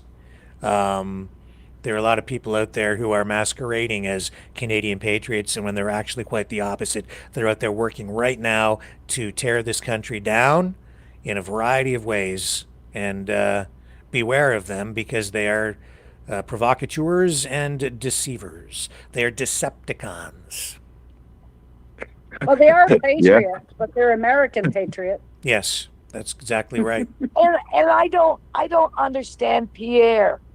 He's up in the Northwest Territory making speeches on how he's going to put an army base up there and going to buy a whole bunch of icebreakers and everything to defend the Northwest Territory and our Northwest Passage and stuff. Like, I think he should be concentrating on the Trump threat. That's why he's doing it. That is concentrating on the Trump threat, because that is actually one of the issues that Trump one of the issues that Trump is worried about is like northern protection. He's worried about other countries like Russia asserting control up there, and the Russians already have several bases in the Arctic. Oh, I know, big time. And Canada needs to do more to assert its sovereignty up there and protect our sovereign rights to that part of our country. And it's difficult because it's very cold and it's expansive. It's a huge area, and we need to make sure that we can protect it in a meaningful way. And bread is like $10 a loaf. Yeah, I mean everything's expensive up there, right? Because you have to fly it all in. Yeah. Yeah. So I did that's like why. it though. I did like the fact that he did do that. Mhm. He's making it aware that I know, like, he's putting it out there. He knows what's going on, and he's showing, hey, we're ahead of the game. I watched that interview or the thing he had up Did there. you? And Yeah, I watched it too. Yeah. Yeah, we I have, felt bad for him because it looked like it was minus 45. Kevin Bullock And says, he's Rick. got a cold. Kevin Bullock says, Rick, I keep the economy going. I'm here for a good time, not a long time. Still working full time. 71. There you go. Yeah. There you go. Good for you, man. Good And to go, Kevin. what else we have going on here? Here's AIQK. Well, I know I'm worried about my nephew. He works at LCAN. Yeah, y'all might be counter-revolutionary traitors, but you're our traitors. Brothers forever, always American. US, US, US, US. That's, who was that? I took it down before I could read the name. AIQK. Yeah. Okay. He wanted the Q group. And as much as I think Donald Trump is worse than a vomit sandwich with maggots on it, I still love the United States. I do. And my friend there from, I think it's New Mexico he calls from, you know, I got nothing against the U.S. at all, really, other than the fact that you're trying to take over my country. But that's, I don't blame Americans. I blame Donald Trump. So do I. But it's funny how it seems he seems to know so much about Canada. Yeah. Like, really? Yeah, I've spent, you know. I don't profess to know a lot about the States. I don't not like them. They're fine. It's not them, it's Trump. Mm-hmm. Mm-hmm. Yeah, politics can take people to some certain level sometime. That's, Yeah. And some days I feel like I need a punching pillow because if I don't punch the pillow, Anybody else want to call in? Now's your chance. 1-647-734-4220. Well, I had a question. I'm gonna sign off. My two little dogs need to go for a piddle. Oh, okay. And it's cold outside, so it ain't gonna take long. Yes, it's supposed to be negative 23 tonight. Feel like. Oh, Lord, put on your long johns. Yeah. Yes. Let's get our New Mexico friend up here and expose him to a little bit of that minus 23 weather, or better yet, when it gets down to like minus 43, and see if he still wants to take over the country. Yeah. To see if he still wants that job in Alberta. In Saskatchewan, it was 43 the other day. Yeah. Wow. Yeah, let's see I used to live in Timmins, it would get to be minus 40. Uh-huh. Let's see how they like that weather. Yeah. They have, what is it? It was Fahrenheit, it was 22 in New York. I don't know what the Fahrenheit is to the Celsius anymore because I've switched over. But and they're going, oh my God, it's so cold. And I'm thinking it's 22 degrees. Like it's not even minus anything. It's 22 degrees. Like that would be like summer weather up here, right? Yeah, Fall, yeah. spring. Yeah, I'm a wuss here in Southern Ontario. It doesn't. It's not nearly as harsh here, the weather. So I complain every time I go outside and it's like minus 10. So Yeah, I do too. I'm getting up there. It's like bone chilling, and I go outside to go. Oh, it's only minus 10. My God, it's cold. That I'm getting old. So I don't have the furnace anymore. So yes, you know. I'm getting old too. I don't like going out in the cold. Me You know, either. I'll be honest with everyone. When I get asked if I'm Canadian, most of the time I will answer you with a humoristic way, like, yeah, well, I'm a bad Canadian because I freaking hate cold, but I love my country. So, I mean, yeah, it's upside down world, yes. Yes, it's an upside down world, but we all know that spring comes, right? So we get through the winter. Yes. However we yes. do. I will Yeah. sign off, but fly your flags on Saturday. Supposedly it's to be uniting Canada, flying your flag. And So that, Pierre that's says. a Fly is out that there, a that's then. a conservative rally? Is it in where, Ottawa? I'm pretty sure it was in Ottawa. He's been advertising it all week. That was on. Have you ever heard of David Creighton? The name kept popping up the last couple of days. I don't know who it is. Who is that? He's a Canadian. He was in the army and he worked down in Parliament all the time. And he's got a podcast. It's called Creighton's Live or something. And he's on every day at 10 o'clock. And it's strictly Canadian, and it's really good. I like him. Okay. What's he doing? Like, why are we talking about him? He talks about what Trump's doing and all the bad stuff. And he talks mostly about Canadian politics and stuff. He's really good. Okay. Is he promoting or talking about this rally coming up, though, the thing on the weekend? Yeah, that's where I heard it. Oh, I see. Okay. Yeah. I see. You should be able to find it. He's right there. Well, I okay, didn't but even there's see a that. The rally. one I He's on saw. YouTube. I'm just trying to On find YouTube. Canada First rally with Pierre Poilievre in Ottawa. Yeah. I see, and it's at the Rogers Centre. Okay. At 1 p.m. on Saturday the 15th.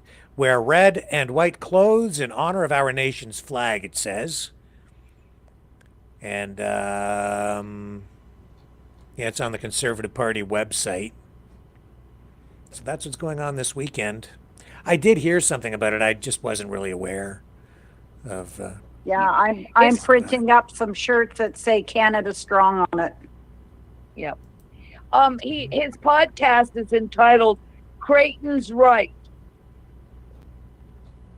Okay. All right. With David Creighton. But yeah, he was in the army and he worked on Parliament Hill for quite a while. And now he's got a podcast going, and he's really Canadian. Was he? He's 100% for Canada. Yeah, that's good. Is he? Was he a member of Parliament or something at one point? I don't know anything about him. He worked under Harper and somebody else. He said, and I forget exactly who. Oh, okay. Well, and he followed the convoy the whole way too. Oh yeah, okay. The truckers. Cool. Yeah. I'll have to look him up. I'm going to sign off, guys. Okay. Have a good night. All right. Thank you. Thank you. Kitty's in the Bye. chat and says, I'm not liberal. I Night. don't fall Night, for Dragon. slogans, no matter what party it is. Yeah.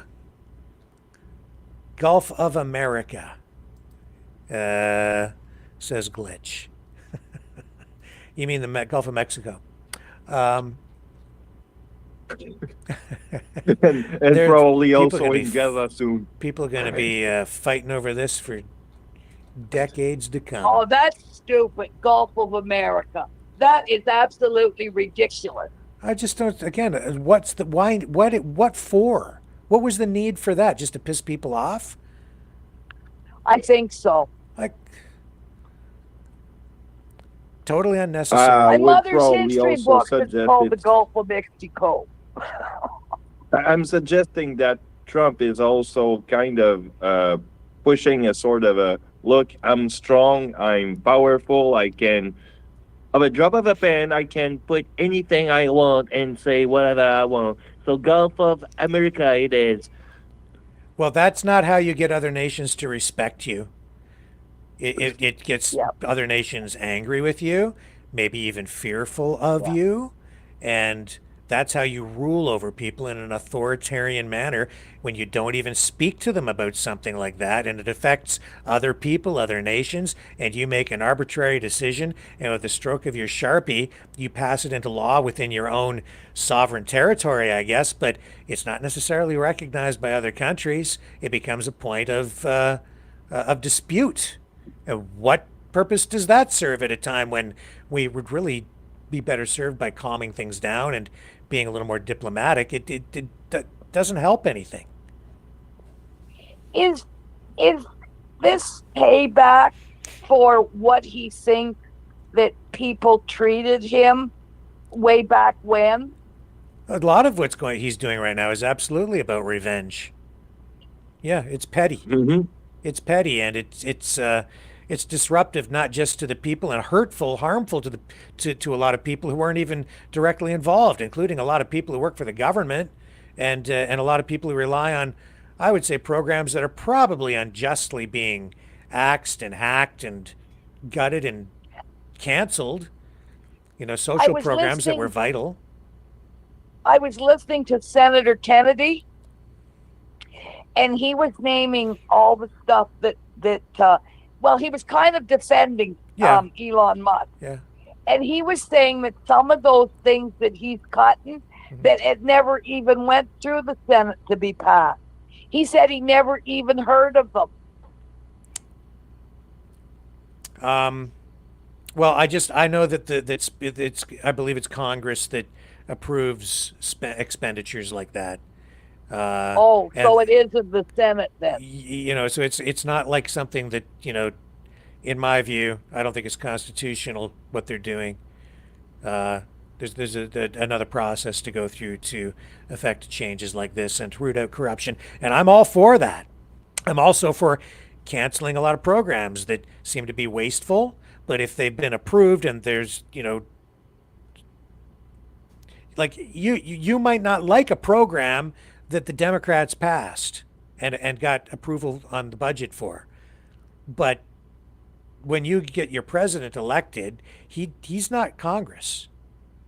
So you see what I'm saying? It's like, yeah, I know what you're saying. It's like if Parliament passed a program for, I don't know, school lunches. You may be in favor or not in favor, but if they pass the budget, they've got the program going, and then you elect a new government, and then it would just be like Justin Trudeau coming in and saying, screw that, I'm canceling it. I'm just making the decision on my own. Canadians would be up in arms. You'd never hear what a dictator. That's like a legit program. But it could be anything. He's really coming on is like transgender sex changes for people in Peru. My point is, if the program is approved by, say, if it was a Canadian thing, Parliament approves the program and approves the budget as part of the budget, and then if you have the Prime Minister then just come along for whatever program it is, it could be a transgender thing, it could be something that you approve of, but if it's approved and then the Prime Minister comes along and says, I'm just getting rid of that. Oh my God. If Trudeau did anything like that up here, you'd never hear the end of it. If Polyev, if any Prime Minister did, people would be up in arms. And rightly so. If it's approved. I think what he's finding is that all those programs, some of them were just a place to launder money. Well, if there are illegalities, if things are being done illegally, if people are stealing, that's one thing, right? But just to simply cancel programs, which is also what he's doing. I don't like that program. It's too woke for me. So we don't like that. We're just going to get rid of it. But that's not legal. It's not constitutional to just cancel a program because the president doesn't like it when it's been approved through a political process. Okay. So if he doesn't like it, then go through the political process to have that program removed.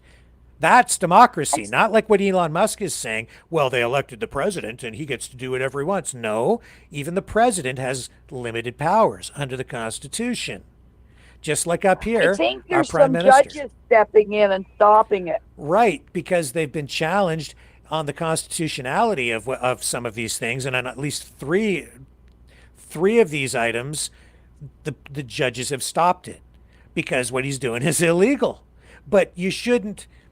You see, Trump knows that now if he does that, if he just goes ahead and gets Musk to do this, then it sets off a process where only a legal challenge can sort of stop it, and that takes a lot of time. And it chews up a ton of resources. That's also not efficient. It clogs up the courts, and everything goes to litigation. But that's not democracy really either. That's like, I'm going to do whatever I want as an autocrat, and then we'll just tie it up in the courts for the next 4 years, and then I get what I want. That's not democracy. That's not honoring what the people voted for. Just because people on the other side are successful and they get some of what they want doesn't mean you should be allowed to come in and just tear that down. You have to get involved in the political process in a democracy, which the United States really isn't. It's not really a true democracy for exactly this reason, which is what I'm pointing out. But in Canada, Prime Minister doesn't have those kinds of powers. We have more democracy built into our system than people realize. We're being kind of fibbed to by a lot of these people who want to tear our country down. And I keep hearing it over and over again. They want to establish a republic. Oh, like a republic like what? No. Like the Republic of the United States, or a republic like Russia, or even a republic like China. We're not a republic. Those countries are all republics in various forms. Some people like it, though, because you can get things done more quickly with the stroke of a pen. But remember how much other presidents, including Obama and Bush and others, were criticized for signing executive orders? They're authoritarians. Look, they signed an executive order for this, or that guy signed 15 executive orders. Or over the course of his presidency, 146. I think that's how many Biden signed. In one day, Trump signed 200. Yeah. One day. That's authoritarianism in my books. So that's an abuse of his executive power. I challenge anybody to tell me what it was that he signed into existence through his executive orders. 200 of them, people don't even know what he signed. You can't keep up. He was putting it on Truth Social, every one that he signed. And he had a whole list of it. Yeah, not all 200, though. I was following some of that, but I never saw like 200 listed. Okay. You know, that's a lot of executive orders. That's more in one day than I believe Biden signed in the entire 4 years he was in office. And I was no Biden fan either. You know what I think? This is basically elitocracy. It's a new form of politics. There you go. Yeah, elitocracy. Who's back on the line with us now? Is it John from New Mexico again? No, it's Rimby John from Western Alberta. I muted you, man. I booted you off. I love you guys. I love you. Love you. Don't hate Alberta.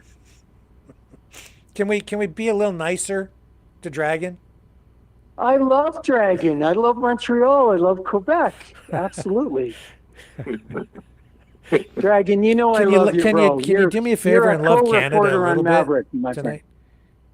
I'm sorry. You know what? If I would be next to John, I would give you one of those big Montreal hugs with so much love, my friend. And you know that. It's coming from my heart. I'm not joking. Listen, guys, the clock is ticking. I'm glad you called back in, John. I do reckon, you know why I know Dragon would give me a big hug is that the Freedom Rally in Red Deer, there was a black bus came up from Montreal, Quebec, with a bunch of Quebecers, and we hugged and loved each other as freedom fighters. The big division, Rick, and Dragon, Isabel, the big division between Western Canada and Central Eastern Canada, it's a federal government. We all love each other. We do. We all want to live and love and prosper. We do. We do. Well, John, since I kicked you off the show earlier, I'm gonna give you the second last word here tonight. Well, no, I think let's go. We're gonna go around the horn. Who wants to go first? Well, don't end it yet. Let's do two more minutes and then end it, bro. Okay. 2 more minutes. Hey, Dragon, I love you. I love you, man, from Montreal. I love you. I do. Really do. So. What about me? Well, I love you too, Rick. Well, we love you too, went from man. Ricky to Rexter to Rexter. Yeah.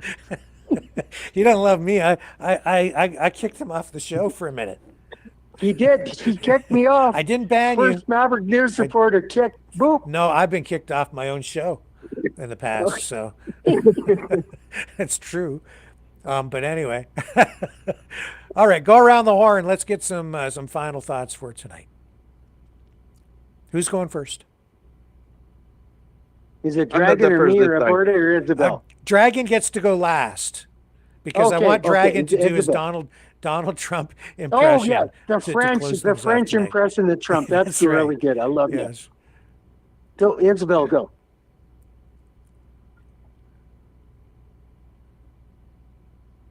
Isabel, go. Is Isabel there?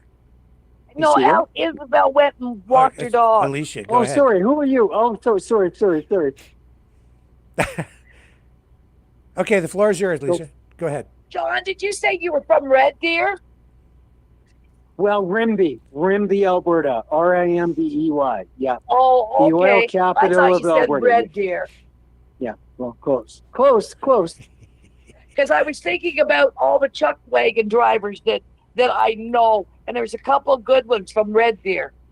Yes, ma'am. Okay. Well, I love you. You're wonderful on the show. Call in again. You're a true Canadian, and you're wonderful. Oh, I'm a misplaced Albertan too. I have no. In Alberta. No, you are. You're just like me. You're a misplaced toy at Costco. You're a misplaced toy at Tiffany in New York. You're a misplaced toy. I love you. I'm in the misplaced toys section too at We're Tiffany. misfit toys at the thrift shop. Misfit. That's what we are. I'm a cowgirl, John. Mm-hmm. Oh, me too. I'm a cowboy, but I'm not trans. I know I'm a boy. I'm not a girl. Yeah, well, I'm a cowgirl. Well, when we and I buy a lot of Hereford cattle from Remington out in Alberta. We need final thoughts, Alicia. A final thought for tonight. Final thought. I hope Trump straightens out and settles down and comes to his senses, because I just don't understand him. Like, I was for him too. Like, I got hats and everything. Yeah. I got the mug from when he was president in 2016. Like, I just don't understand what's going on with that man. Mm-hmm. And there's a good final thought. John, over to you. Well, gentlemen, ladies, worldwide, Maverick News family. Dragon, thank you so much. You're such a good trooper. You're a Maverick News guy. I wasn't hammering on you, my friend. It's just there are some realities between the province of Quebec and Alberta and distinct society. And Alberta is a very distinct society with our trillions of dollars of oil in black crude oil that fund Quebec. So, I mean, that's no disrespect to anybody, but I do, every time I've been in Montreal, I've always been treated like Rolls Royce, dead stuff. And I love you, my friend. I admire you as my Maverick News co-reporter. And I gave you a big shout out, my friend, on New Year's Eve. I love your new look. It's wonderful. It really is.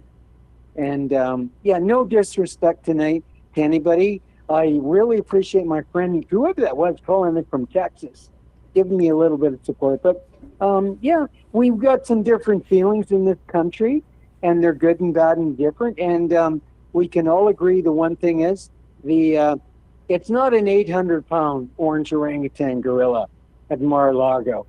It's an 1,800-pound gorilla that's in there now, and we've got to deal with it. And whether you like my Premier Daniel Smith or not, or Doug Ford, they've taken different strategy. I love both of them, but I am Canadian. I am from Alberta, but if the Stars and Stripes grew up here in Alberta, I wouldn't be opposed to it. Don't hate my guts. Don't hate my guts. Love you. Love you, Dragon. And I'll fly my oil jet to Montreal and bring you back to Banff. And you too, Richter. Dragon? Well, John, I appreciate and all love to you, my friend. But I love you, Dragon. I'll fly my oil jet down there, even though it's discounted oil. I'll fly it for you, then Chatham, and then bring you back to Banff, Lake Louise. Because we love everybody. Love everybody. So I've been to Lake Louise. Louise, I want I'll pick you up too, my dear. But we want peace around the world.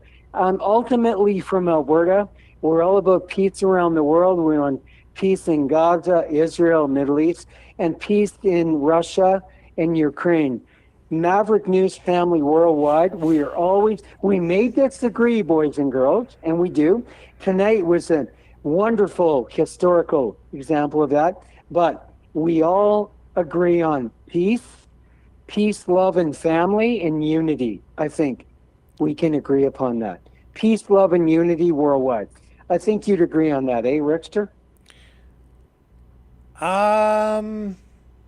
No. Just don't take over my fucking country.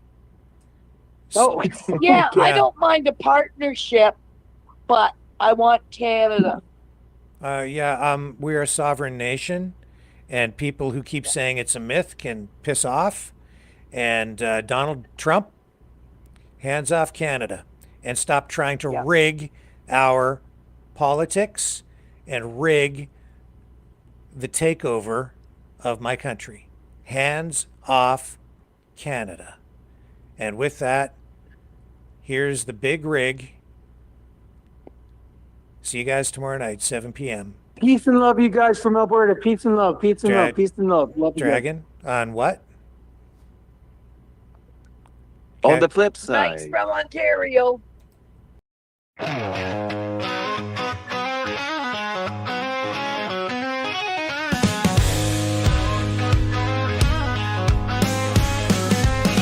There's a rumble on the highway, a shadow on the hill. Donald's back in the saddle, and he's rolling in for the kill. Elon bought him Twitter, paid $1 million a vote. Said democracy's for sale, let's get this country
just a sticker on the corporate back tools.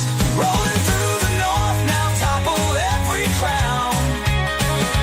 Trump's the king of 51, no make-believe around. So let the truckers roll, let the engines roar. Feed 'em lies and money, open up the coup's back door.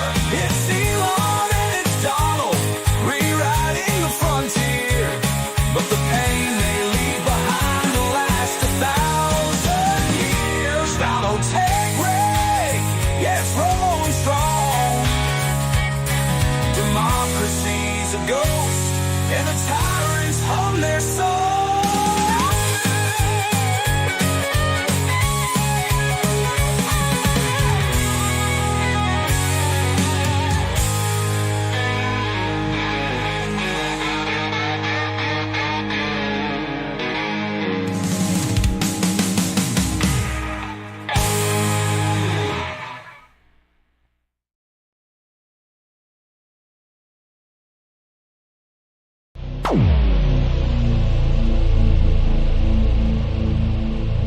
This has been a Maverick Multimedia production.